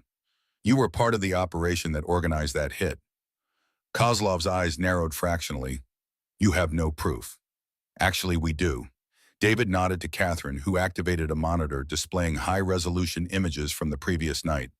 Director Thompson at Dock 7 personally inspecting illegal weapons components with Hayes. Your boss's federal guardian angel caught in the act. The evidence produced the first genuine reaction from Kozlov, a subtle loosening of his rigid control as he processed the implications. Thompson is finished, David continued. The evidence is already with the Justice Department and congressional oversight, but Hayes still has leverage resources to evade capture or negotiate favorable terms. He paused, allowing Kozlov time to follow the logical progression. Unless someone from inside his organization provides direct testimony linking Hayes to Thompson, to my wife's murder, to the entire corrupt enterprise. Kozlov gave a short, humorless laugh. And you think I'd volunteer for a death sentence? Hayes would hunt me to the ends of the earth. Which is why we're offering complete immunity and witness protection. Anderson interjected, stepping forward with official documentation. Not just for you, but for your daughter Natasha as well. Kozlov's reaction was immediate and visceral. He lunged forward despite his restraints, fury replacing his calculated calm. You leave my daughter out of this. She knows nothing. Exactly, David said quietly. She knows nothing about her father's real occupation. Believes you work in international shipping. Studies medicine at Boston University, lives in that apartment on Commonwealth Avenue you pay for through a shell company. Are you threatening my daughter? Kozlov's voice dropped to a dangerous whisper. The opposite, David replied firmly. I'm a father too. I understand doing whatever it takes to protect your child. Hayes doesn't know about Natasha. You've kept her carefully separated from your criminal life. But if Hayes discovers you've been captured, how long before he investigates every aspect of your life? How long before Natasha becomes leverage against you, or a loose end to be eliminated? The scenario hung in the air between them, its plausibility evident in Kozlov's expression. He had already considered this possibility, had lived with this particular fear. What exactly do you want from me? He finally asked, calculation replacing rage. Sworn testimony, Anderson answered. Detailed accounts of Thompson's relationship with Hayes, specifics of operations particularly regarding the death of Rebecca Miller 3 years ago. Names, dates, evidence, locations. Everything you know about the entire enterprise. Kozlov weighed his options with visible deliberation.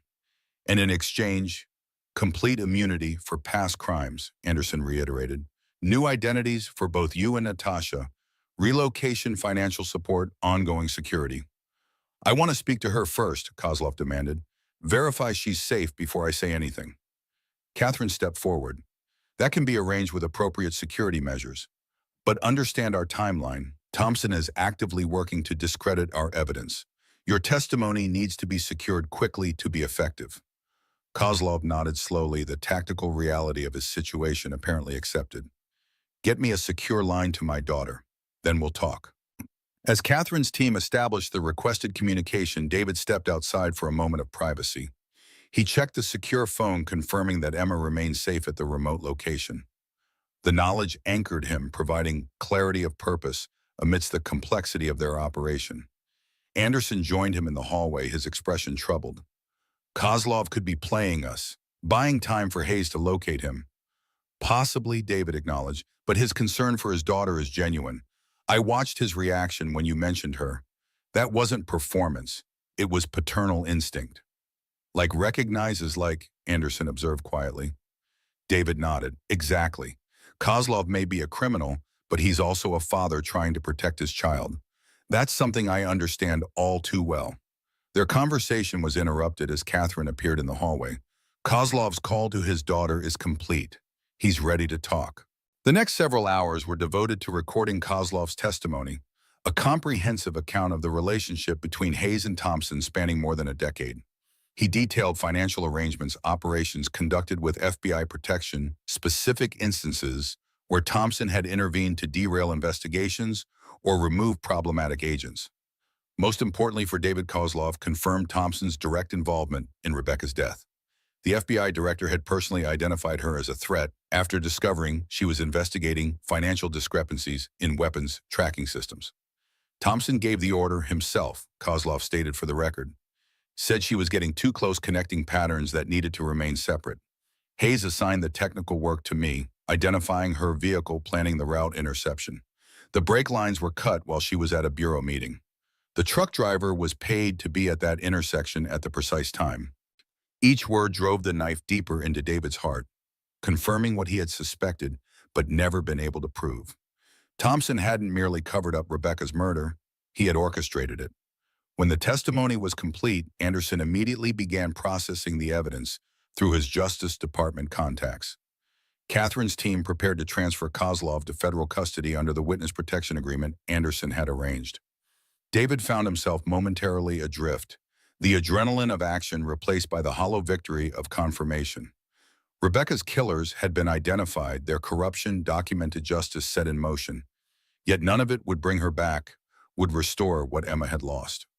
Catherine found him on the safe house's terrace, staring out at the distant tree line. She approached quietly, respecting his need for processing space while offering silent companionship. Anderson reports the Attorney General has convened an emergency meeting, she informed him after several minutes. Thompson's press conference has been canceled without explanation. The machinery of justice is moving, David, faster than we anticipated. He nodded acknowledgement without turning. I should feel something more. Relief, satisfaction. Instead, I just feel empty. Catherine moved beside him at the railing, her presence neither intrusive nor demanding. Justice doesn't heal wounds, it just prevents them from being inflicted on others. That's the rationalization I've been telling myself, David admitted. That exposing Thompson and Hayes protects other families from what happened to mine. It's true, but it's also incomplete. Because it doesn't address what you and Emma have lost, Catherine observed with quiet perception. The years of normal life, of security and stability, the chance for Emma to grow up without fear. David finally turned to meet her gaze, struck by her understanding. When does it become enough? When do I stop fighting and start rebuilding? Emma deserves more than a father consumed by justice or revenge. Catherine considered the question with characteristic thoughtfulness. Maybe it's not about when it becomes enough. Maybe it's about recognizing that justice and healing aren't sequential steps. They're parallel paths you walk simultaneously. The insight resonated unexpectedly.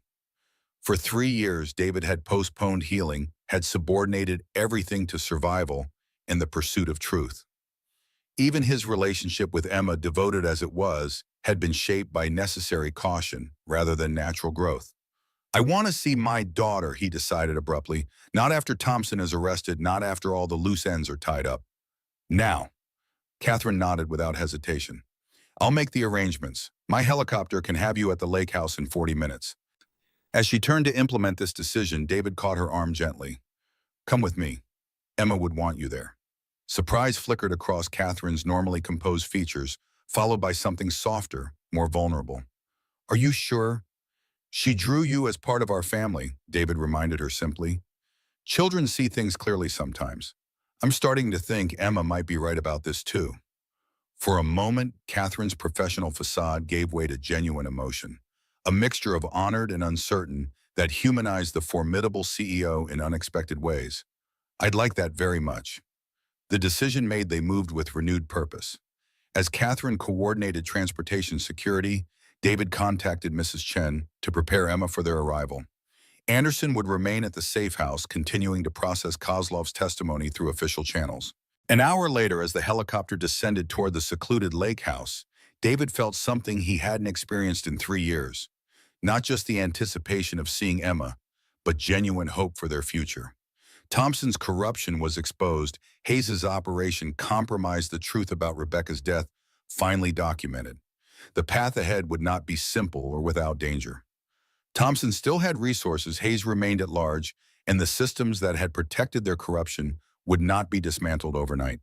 But for the first time since Rebecca's death, David allowed himself to believe that he and Emma might reclaim some version of normal life.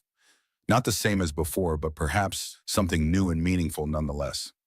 As the helicopter touched down, Emma burst from the lake house door, her face alight with excitement.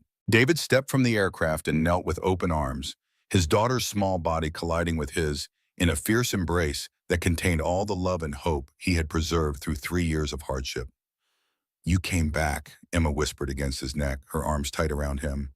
I promised I would. David replied, holding her close, feeling her heart beating against his. And I keep my promises. Emma pulled back slightly, her bright eyes moving past him to where Catherine stood beside the helicopter. Without hesitation, she extended one arm, keeping the other firmly around her father's neck. "You came too." Catherine's composed, professional demeanor softened entirely as she accepted Emma's invitation, joining their embrace with careful respect for the primary bond between father and daughter. "I hope that's okay," she said, genuine uncertainty in her voice. Emma's response was immediate and definitive. "Your family now. I drew it so it's true." The simple certainty of a child's logic brought unexpected emotion to David's throat. Family was what they had lost, what he had fought to avenge, what Emma deserved to have again. That his daughter could still offer such uncomplicated acceptance after everything she had endured spoke to a resilience that humbled him. As they walked together toward the lake house, Emma between them holding both their hands, David allowed himself to imagine possibilities beyond survival and justice. The road ahead remained complicated, the threats not entirely eliminated, but in this moment, with his daughter's hand in his and an unexpected ally beside them, he permitted himself to believe in second chances. "Doi ki nyung tu bi vo con my mahon kidok han gunlai," he murmured, echoing Catherine's earlier words. Emma looked up curiously. "What does that mean, Daddy?" David met Catherine's gaze over Emma's head, a moment of understanding passing between them. "It means that sometimes when things break, they can be put back together in a way that makes them stronger than before." Emma considered this with characteristic seriousness before nodding acceptance. "Like our family." David squeezed his daughter's hand gently, the simple truth of her statement containing more wisdom than all their elaborate strategies and evidence. "Yes, sweetheart, exactly like our family." The lake house provided a temporary sanctuary, 5 days of relative normalcy while justice machinery ground forward in Washington. Emma thrived in the natural setting, exploring the woods with the boundless energy of childhood, her nightmares notably absent for the first time in years. David watched her transformation with a mixture of joy and guilt, recognizing how much his daughter had sacrificed during their years on the run. Catherine divided her time between the lake house and coordinating with Anderson, remotely maintaining Westbrook operations while supporting their ongoing investigation. Her presence evolved from cautious ally to something more integrated, her corporate efficiency softening in Emma's company, while her strategic mind remained essential to their security. On the sixth morning, Anderson arrived personally, his expression conveying news before he spoke. David met him on the dock, deliberately away from the cabin, where Emma was helping Catherine prepare breakfast.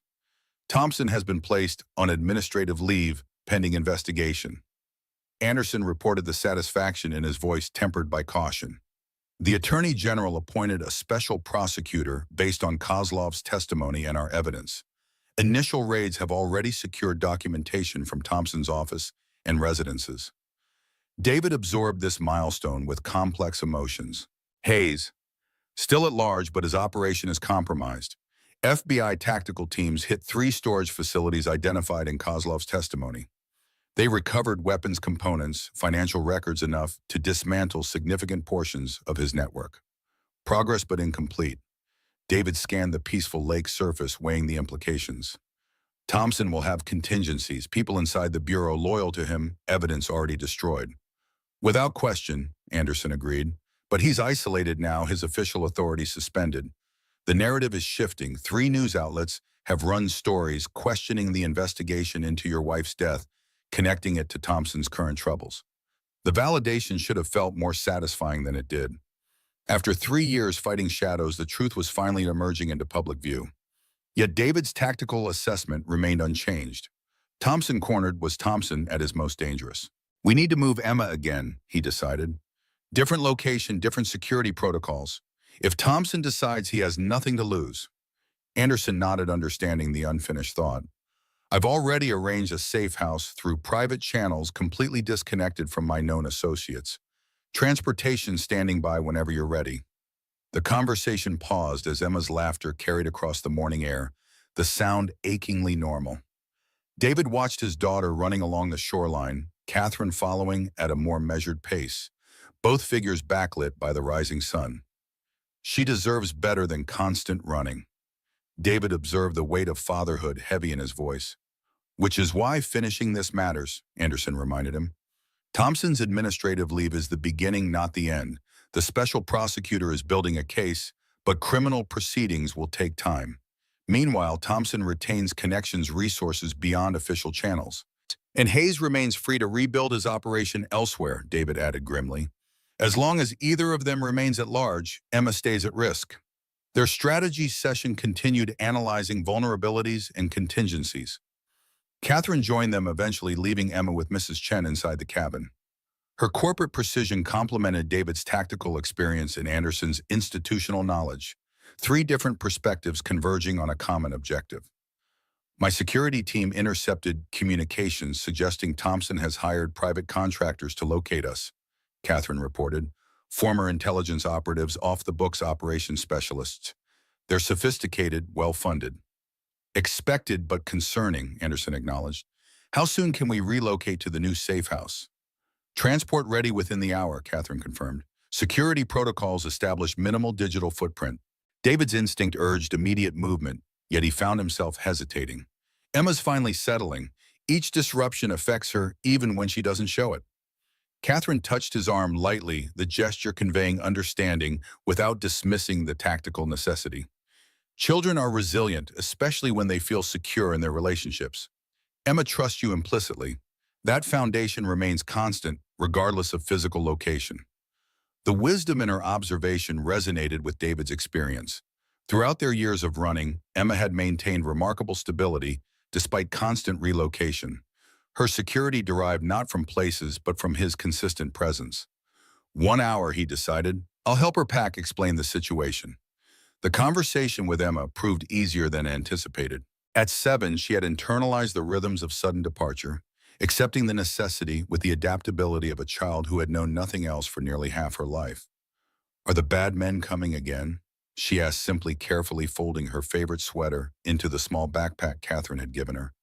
Not yet, David answered truthfully, but we're being careful, staying ahead of them. Emma nodded, continuing to pack with methodical care. Is Miss Kate coming with us? Yes, sweetheart. And Mr. Anderson and Mrs. Chen, too. Our whole team stays together. This reassurance satisfied Emma more than explanations about security protocols or threat assessments ever could. Her concept of safety had evolved to encompass their small circle of protectors, the adults who maintained watchful vigilance while still allowing her moments of childhood normalcy. The new safe house was located in the mountains, a modernist structure built into a hillside with comprehensive security systems and multiple escape routes. More fortress than home, it nonetheless offered comfort alongside protection. Spacious rooms with mountain views, a fully equipped kitchen, even a small indoor pool that delighted Emma upon discovery. This place makes the lake house look like our cardboard shelter in the alley, she observed with the peculiar wisdom of a child who had experienced both extreme poverty and unexpected luxury. The innocent comment struck David deeply, highlighting the abnormal extremes of Emma's young life. From comfortable middle-class stability before Rebecca's death, to homeless, survival to temporary sanctuary and high-security compounds, none representing the consistent, ordinary childhood she deserved.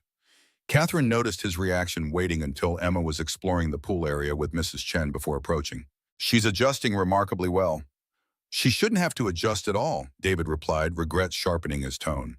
Normal children worry about schoolwork and friendships, not security protocols and escape routes. Normal is relative, Catherine observed quietly. Emma's normal includes a father who has sacrificed everything to protect her. That foundation matters more than geography or circumstance. Her perspective provided momentary comfort, yet didn't fully address the fundamental reality that Emma's childhood remained hostage to unresolved dangers. The administrative action against Thompson represented progress, but not resolution. Hayes remained free, his resources diminished, but not eliminated. The path to genuine safety remained incomplete. The following days established new rhythms in the mountain sanctuary. Anderson maintained contact with his Justice Department allies, tracking the special prosecutor's investigation. Catherine managed Westbrook operations remotely while implementing additional security measures around their location. David focused on Emma, creating structured activities that balanced educational content with physical exercise and playtime. On the 4th morning, Catherine received an encrypted communication from her corporate security team that immediately disrupted their cautious equilibrium. Hayes has surfaced. She reported joining David and Anderson in the Safe House's command center. One of our surveillance systems flagged him entering a private airfield in Northern Virginia 3 hours ago.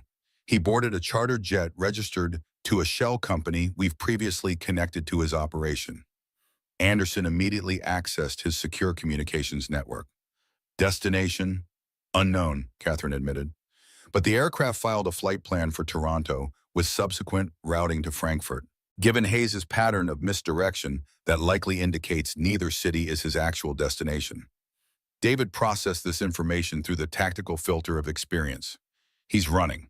Thompson's fall compromised his protection inside federal agencies. Without that coverage, he's vulnerable to legitimate law enforcement action. Or he's repositioning, Anderson countered, establishing new operational parameters beyond U.S. jurisdiction. International arms dealing doesn't require U.S.-based operations. Both possibilities contained partial truth. Hayes escaping justice was unacceptable, yet his departure from American territory potentially reduced immediate threats to Emma's safety. The strategic calculus balanced competing priorities: justice versus security closure versus protection. We need to alert federal authorities, Anderson decided, already initiating secure communications. My contacts can coordinate with international partners, potentially intercept him, depending on his actual destination. Catherine nodded agreement. I'll activate Westbrook's global security network, share our intelligence on Hayes' known associates outside the U.S. If he's establishing new operational centers, we may identify patterns through financial or communication traces. Their efficient coordination highlighted the complementary capabilities that had made their alliance effective. Anderson's institutional connections, Catherine's corporate resources, and David's tactical expertise created a formidable investigative mechanism. Yet David found himself momentarily detached from their planning, his thoughts centered on Emma rather than Hayes. If the arms dealer was truly fleeing U.S. jurisdiction, it potentially created space for his daughter to reclaim some version of normal life. School friends' stability. The pursuit of Hayes could continue without maintaining constant movement and hypervigilance. Let me know what you discover, he said, stepping away from the command center. I promised Emma swimming lessons this morning. Catherine caught his arm gently before he could leave understanding in her expression. David Hayes leaving the country changes our security calculations. If federal agencies confirm his departure, we might consider more permanent arrangements for Emma: school enrollment, stable housing. The possibilities sent contradictory emotions through David. Hope for Emma's normalization battling with ingrained caution developed through years of hypervigilance. One confirmed report of Hayes at an airfield doesn't guarantee our safety, he reminded her. Thompson still has resources connections outside official channels. Until both threats are neutralized, we maintain security protocols. Catherine didn't argue, respecting his parental authority while gently suggesting perspective. Of course, but perhaps we can begin considering transitional steps: a security assessment for potential permanent locations, educational options with appropriate protective measures. The seed planted took root in David's mind as he joined Emma at the indoor pool. Watching his daughter's joyful splashing, he permitted himself to imagine her in a classroom with other children, making friends, experiencing the ordinary rhythms of childhood. The vision simultaneously attracted and terrified him, desire for her normality warring with protective instincts. After completing Emma's swimming lesson, David found Anderson in secured communication with his Justice Department contacts.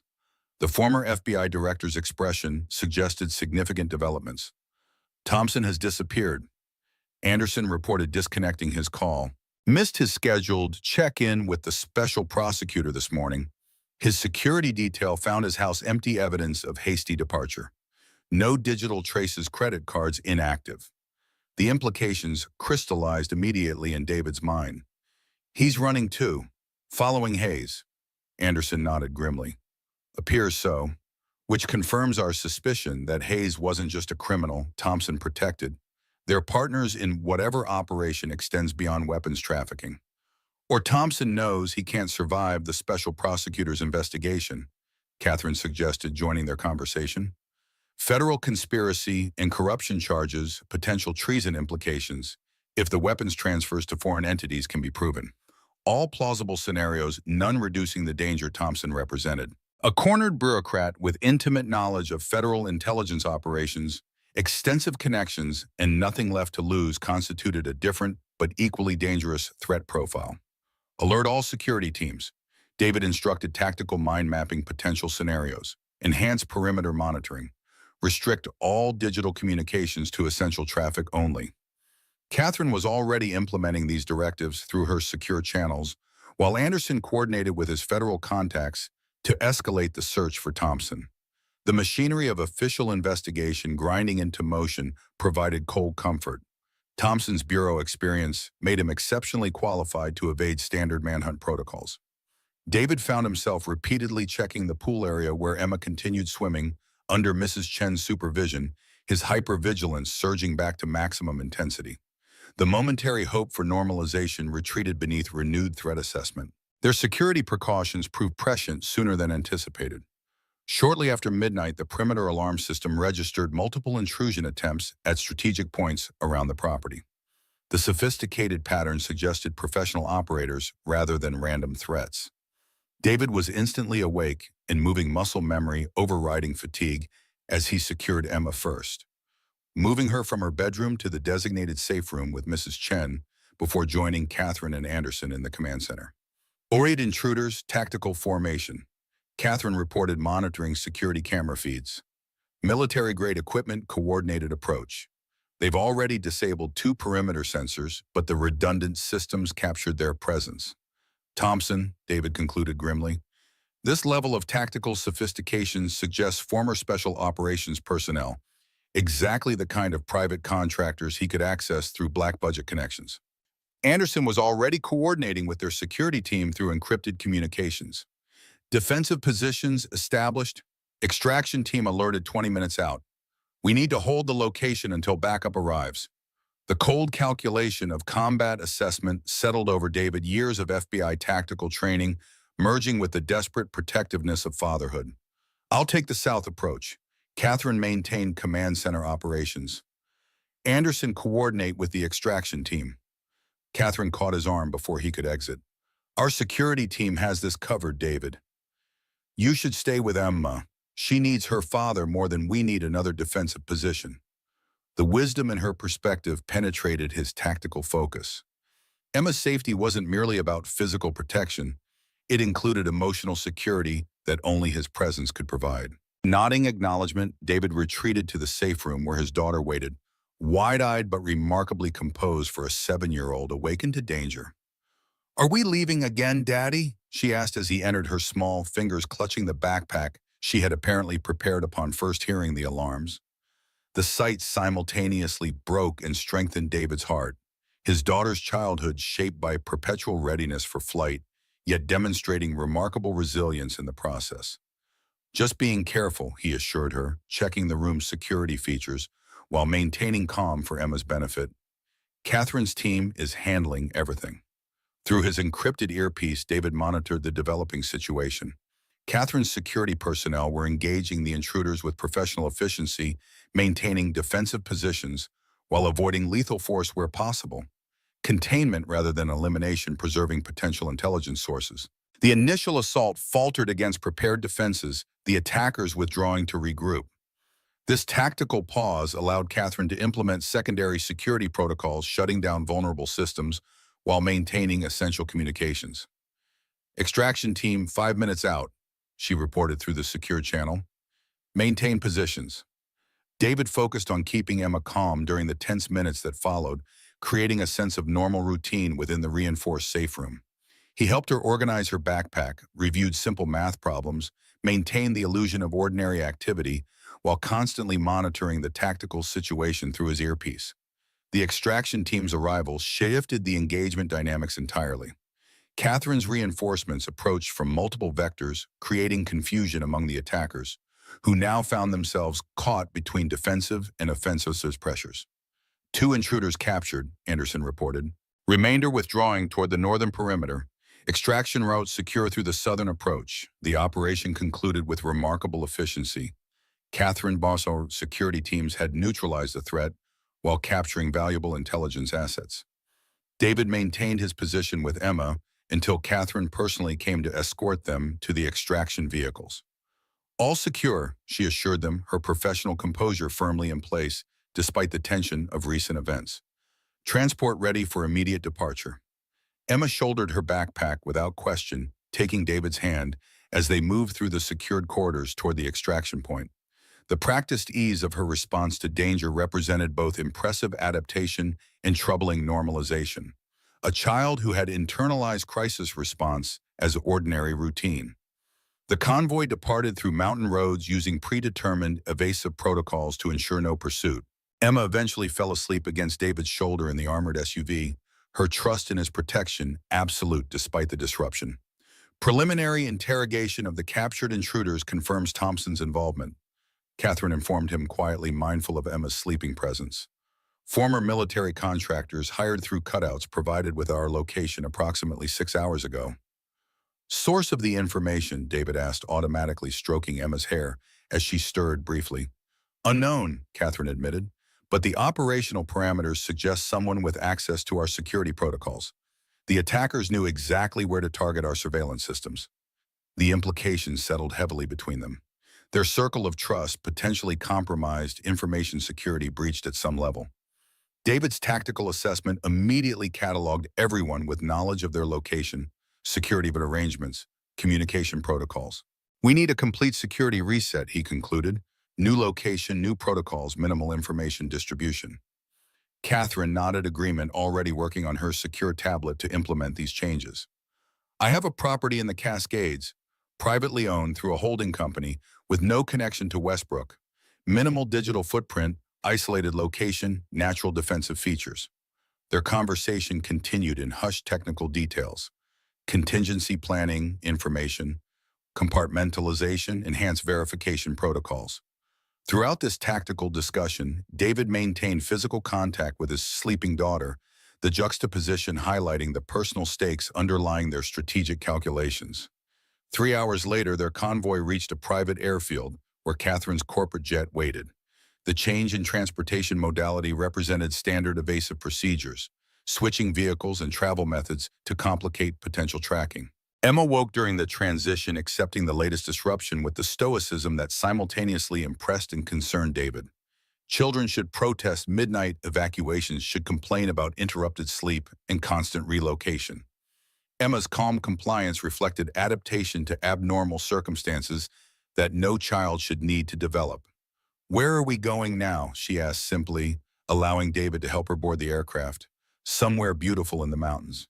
He answered, settling her into a comfortable seat. A special place Catherine knows about. Emma nodded acceptance, her trust extending from David to encompass Catherine without reservation. Will there be snow? I've never made a real snowman. The innocent request, so normal, so age-appropriate, caught David unexpectedly. Despite everything, Emma still harbored ordinary childhood desires beneath her extraordinary adaptations. I think that can be arranged, Catherine answered with gentle warmth, taking the seat opposite Emma. The forecast shows snow expected in the next few days. As the jet prepared for takeoff, David observed the quiet interaction between Catherine and Emma. His daughter showing Catherine a drawing from her backpack, Catherine responding with genuine interest rather than perfunctory acknowledgement. Their connection had evolved naturally over recent weeks, unforced and unstructured, yet increasingly meaningful. Anderson joined them after completing final security coordination with the ground team, his expressions suggesting additional developments. The special prosecutor has issued sealed indictments against Thompson, he reported once they were airborne. Conspiracy, obstruction of justice, accessory to murder. They're expanding the investigation to include his offshore finances and connections to Hayes's international operations. Progress in official channels, yet Thompson himself remained beyond immediate reach, a dangerous combination of desperation and capability. The attack on their safe house demonstrated his willingness to employ direct action rather than procedural maneuvers. And Hayes, David asked, international alerts active through Interpol and allied intelligence services. Anderson confirmed. His chartered aircraft landed in Frankfurt, but he wasn't aboard. Deplaned during a refueling stop in the Azores, according to preliminary reports. The tactical implications unfolded automatically in David's mind. Hayes establishing distance, potentially reconnecting with Thompson outside U.S. jurisdiction. Two dangerous men with complementary capabilities, Hayes's criminal infrastructure paired with Thompson's intelligence connections represented an evolved threat profile. They're consolidating, David concluded, joining resources outside federal jurisdiction. Anderson nodded agreement. Appears so, which might actually improve our security position in the short term, both focusing on escape and asset protection rather than pursuit or revenge. A tactical reprieve potentially but not resolution.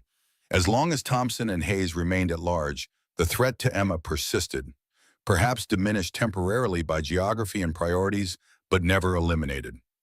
The flight to the Cascade proper passed without incident, Emma eventually falling asleep again, while David, Catherine, and Anderson continued strategy discussions in hushed tones. The new safe house proved even more remote than previous locations. A modernist structure built into a mountainside accessible only by helicopter or specialized all-terrain vehicles. Snow covered the surrounding landscape in pristine white, the isolation both tactical advantage and breathtaking beauty. Emma's reaction upon arrival confirmed Catherine's understanding of what children need beyond mere security. The wonder in her expression as she beheld the snow-covered mountains momentarily transcended their circumstances. "Can I go outside?" she asked immediately, pressing her small hands against the reinforced windows. "Please." David exchanged glances with Catherine's security assessment, balancing against his daughter's simple request. Catherine nodded subtly, security scans already completed, showing no immediate threats in the isolated location. "Let's get you properly dressed first," he agreed, rewarded with Emma's delighted smile. "It's very cold out there." The subsequent hour represented the most normal interlude they had experienced since fleeing the lake house. Emma explored the snowy landscape under careful supervision, attempting her first snow angel collecting pristine snow for a future snowman. David watched her childish delight with complex emotions, joy at providing this simple experience, regret for all the normal childhood moments sacrificed to necessary security. Catherine joined him at the perimeter of their secured area, her usual professional demeanor softened by genuine appreciation of Emma's happiness. "She deserves more moments like this." "All children do," David agreed, the simple truth carrying deeper resonance given their circumstances. Ordinary experiences without security perimeters and escape protocols. "We're making progress toward that possibility," Catherine reminded him gently. Thompson indicted Hayes's operation, compromised the truth about Rebecca's death established in official channels. The foundations for normalcy are being built even if the structure isn't complete. Her perspective offered valuable balance to David's ingrained caution, acknowledging genuine progress while maintaining realistic security assessment. The tactical reprieve created by Thompson and Hayes's flight might indeed provide space to establish more sustainable arrangements for Emma. After Emma's outdoor exploration ended with rosy cheeks and happy exhaustion, the adults reconvened in the safe house's secure communications center. Anderson had received updates from his Justice Department contacts that shifted their understanding of the current situation. Thompson's financial records have been unsealed by federal prosecutors, he reported. They've identified accounts in the Cayman Islands, Switzerland, and Singapore. Over $30 million in assets, completely inconsistent with his government salary. Catherine immediately connected to her corporate intelligence network, correlating this information with Westbrook's financial tracking systems. Several of these accounts show transaction patterns matching suspected Hayes operations we've been monitoring. The financial relationship appears to extend back at least 12 years. The timeline provided critical context. Thompson's corruption predated his appointment as FBI director, suggesting his rise through bureau ranks had been facilitated by Hayes's influence rather than merit or legitimate achievement. "They've been partners from the beginning," David concluded, the pieces aligning in his tactical assessment. Hayes provided financial incentives, Thompson supplied protection and intelligence from within federal law enforcement. Perfect symbiosis. "Which explains why they're running together now," Anderson added. "Their operations are too interconnected to separate. Neither can function effectively without the other." This insight potentially simplified their threat matrix. Thompson and Hayes operating as a unified entity rather than separate dangers. Their combined capabilities remained formidable, but tracking one effectively meant tracking both. "Focus our intelligence gathering on known Hayes associates outside U.S. jurisdiction," David instructed, "particularly in regions with limited extradition agreements. Thompson's tradecraft is sophisticated, but Hayes requires operational infrastructure that creates visibility. Catherine was already implementing this directive through her global security network, while Anderson coordinated parallel efforts through his intelligence community contacts. Their collaborative efficiency had evolved into seamless integration, each contributing unique capabilities toward common objectives. The following days established new rhythms in the mountain sanctuary. Security remained priority, but within that framework, David created space for Emma to experience more normal childhood activities. Catherine arranged for educational materials appropriate to Emma's advanced abilities. Anderson shared stories from his long career that entertained while subtly teaching critical thinking skills, and Mrs. Chen introduced cooking lessons that delighted Emma's curiosity. On the fifth morning, David woke before dawn, restlessness drawing him to the reinforced observation deck overlooking snow-covered mountains. The pre-dawn stillness offered rare moments of reflection beyond tactical assessment and security protocols. Catherine joined him as first light began illuminating distant peaks, her quiet presence comfortable rather than intrusive. They stood together in companionable silence, watching nature's display before human concerns demanded attention. Anderson received confirmation overnight, she eventually said. Hayes and Thompson have been tracked to a private compound in Montenegro. Remote location, minimal digital signature, but one of Hayes's known associates was identified entering the property 2 days ago. The tactical implications processed automatically in David's mind. Location confirmed potential operation center, identified intelligence gathering opportunities established. Yet he found these professional calculations sharing space with more personal considerations. What this development meant for Emma's future, for the possibility of establishing a more normal life. How reliable is the confirmation? He asked, professional caution, maintaining priority despite evolving personal hopes. Multiple verification sources, Catherine confirmed. Satellite imagery shows increased activity consistent with new occupancy. Communications intercepts corroborate, though, with typical operational security measures in place. Sufficient evidence to adjust their security posture, perhaps begin considering more sustainable arrangements for Emma. David's tactical mind began mapping potential approaches. Continued high security, but with greater stability, perhaps a permanent location with appropriate protective measures, educational options beyond improvised lessons. Emma asked me yesterday when she could go to school. He shared the simple question, revealing his daughter's underlying desire for normalcy despite her remarkable adaptations. Not if, when, as though she considers it inevitable, just temporarily delayed. Catherine's response balanced empathy with practical perspective. Children are inherently optimistic. They expect positive futures even when experience suggests caution. It's both their vulnerability and their strength.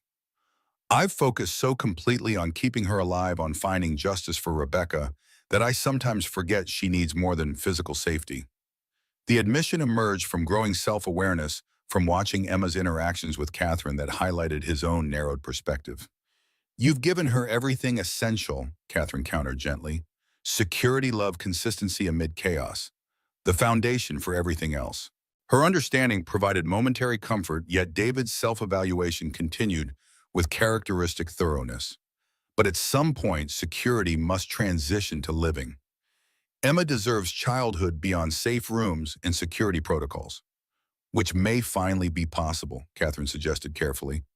With Hayes and Thompson located outside U.S. jurisdiction focused on establishing their new operational center, the immediate threat level has decreased significantly.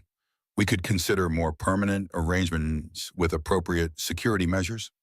The possibility had been forming in David's mind since receiving confirmation of Hayes and Thompson's location. Tactical assessment suggested genuine opportunity to establish stability without compromising essential security.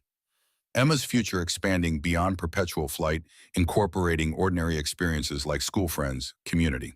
We would need continuous intelligence monitoring, he thought aloud, professional caution, automatically establishing parameters, comprehensive security systems, controlled environment, established contingency protocols. Catherine recognized the shift in his thinking, offering support without pressure, all implementable with sufficient resources and planning. Westbrook maintains residential security for executives facing similar threat profiles, not identical, but adaptable to your specific requirements. Their discussion continued as sunlight fully illuminated the mountain landscape possibilities, expanding alongside the growing daylight. By the time Emma joined them for breakfast, preliminary concepts had evolved into structured planning, potential locations with appropriate security features, educational options with protective protocols, communication systems with built-in contingencies. Emma's reaction to these cautious discussions about potential stability revealed her underlying desire for normalcy, despite remarkable adaptation to their nomadic existence. "Could I have my own room that I stay in for more than a week?" She asked the simple question, highlighting how extraordinary such ordinary expectations had become. With a bookshelf and maybe pictures on the wall, the innocent request crystallized David's evolving perspective. His daughter deserves stability alongside security, normalcy within protective frameworks. The tactical situation had shifted sufficiently to permit cautious steps toward permanent arrangements without compromising essential safety measures. Over the following days, this transition from theoretical possibility to implemented plan accelerated. Catherine's resources provided comprehensive security assessments of potential locations. Anderson's connections established discrete monitoring of Hayes and Thompson's movements, confirming their continued focus on establishing operations outside U.S. jurisdiction, and David's tactical expertise shaped protective protocols that balanced security with livability. A property was selected in the Pacific Northwest, sufficiently remote for defensive advantages while close enough to civilization for educational opportunities. Catherine's corporate resources implemented state-of-the-art security systems customized to David's specifications, creating concentric protective layers around a comfortably normal living environment.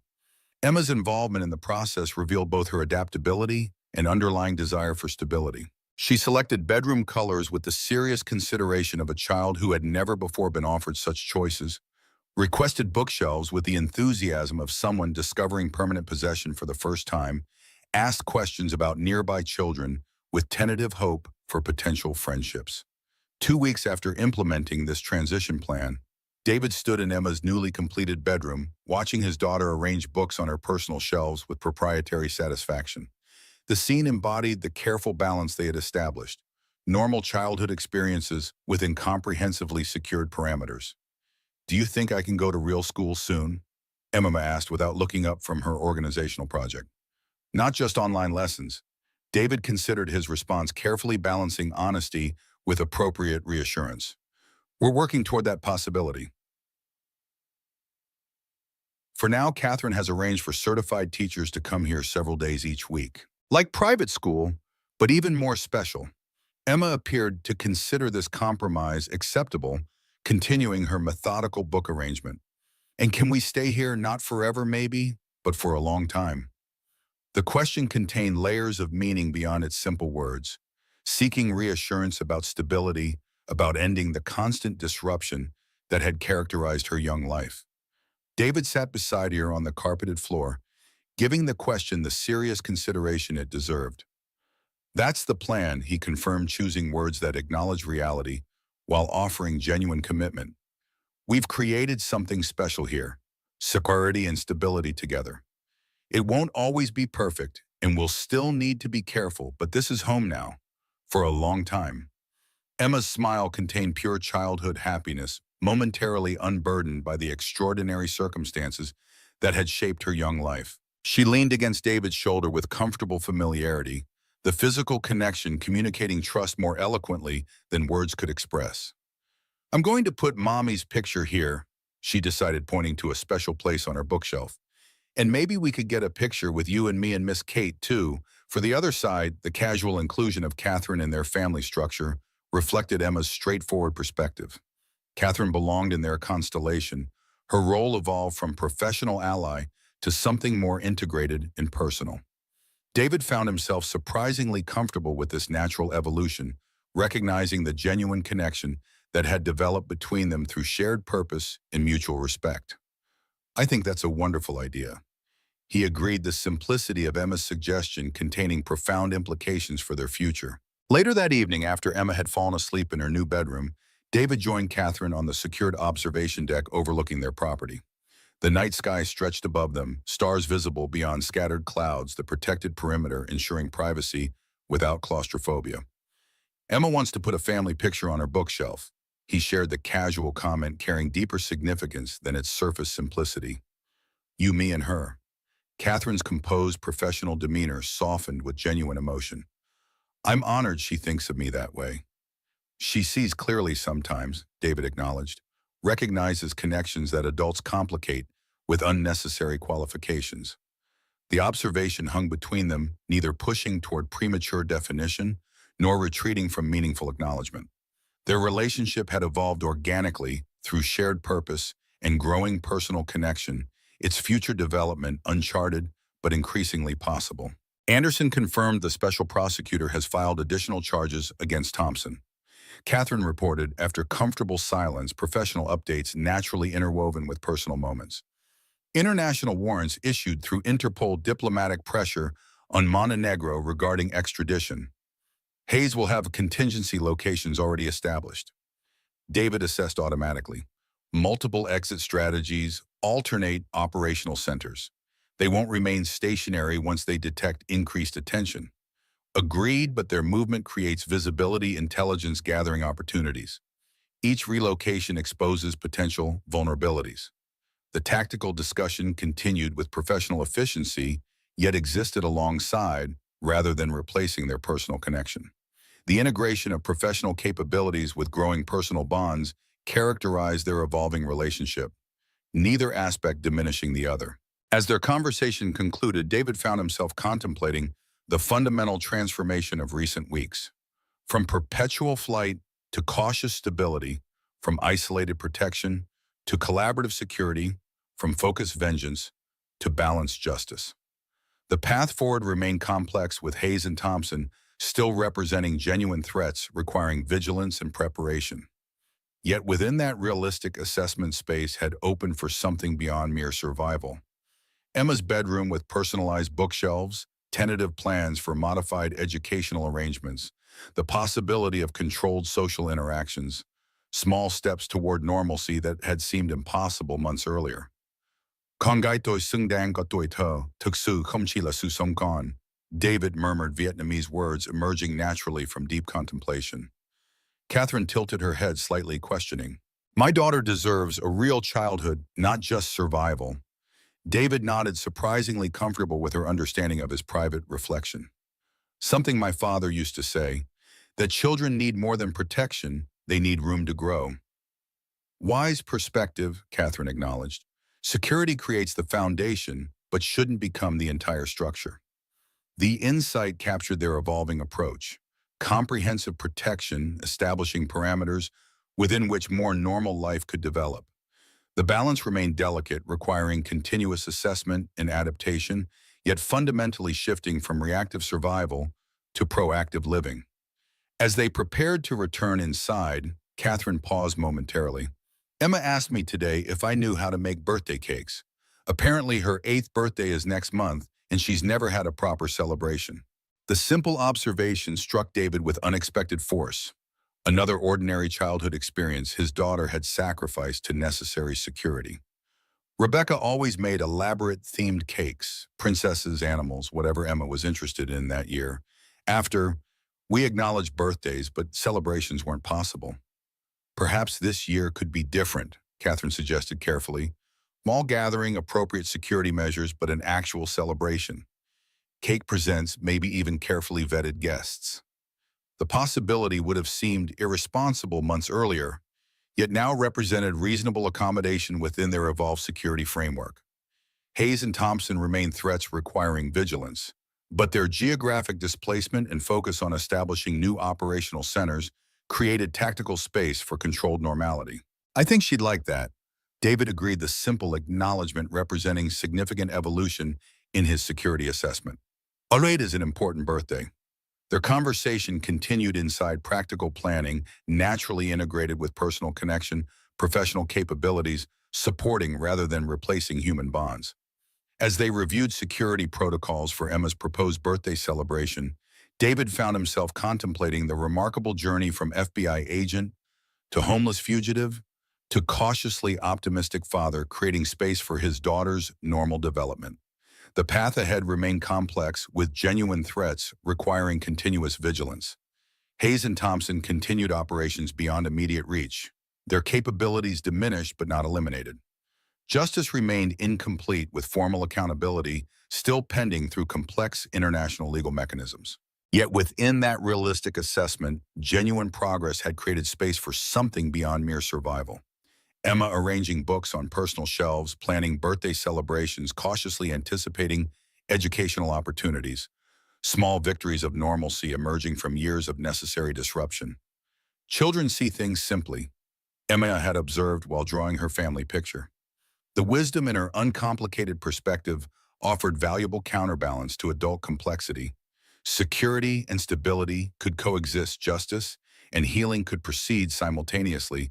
Family could form from shared purpose and genuine connection rather than conventional definitions. As evening deepened into night, David checked on Emma one final time before retiring. His daughter slept peacefully in her new bedroom, surrounded by personally selected decorations and carefully arranged possessions. The security system monitored their perimeter with comprehensive thoroughness. Catherine's resources maintained continuous intelligence gathering regarding Hayes and Thompson, and Anderson's connections progressed legal accountability through official channels.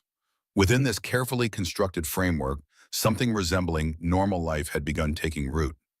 Not the same normalcy Emma had known before Rebecca's death, nor the constant disruption that followed, but something new. Security and stability integrated rather than opposing protection, enabling rather than limiting development. Tomorrow would bring continued vigilance, tactical assessments, security protocols. Hayes and Thompson remained dangerous adversaries requiring careful monitoring and contingency planning. The pursuit of justice continued through complex international mechanisms, formal accountability, still pending through legal processes. Yet alongside these professional considerations, tomorrow would also bring Emma's continued exploration of her new home, Catherine's growing integration into their family structure, small steps toward controlled socialization and educational development. The balance remained delicate, requiring continuous assessment and adaptation, yet fundamentally transformed from desperate flight to cautious growth. As David closed Emma's door, leaving it open just enough to hear if she called out during the night, he allowed himself momentary acknowledgement of this evolution. The journey from FBI agent to homeless fugitive to cautiously optimistic father had transformed him as profoundly as it had shaped Emma's young life. The future remained uncertain in specifics, yet increasingly hopeful in trajectory. "Good night, princess," he whispered softly, the simple ritual containing all the complicated love and determination that had sustained them through extraordinary circumstances. "Tomorrow will be better than yesterday."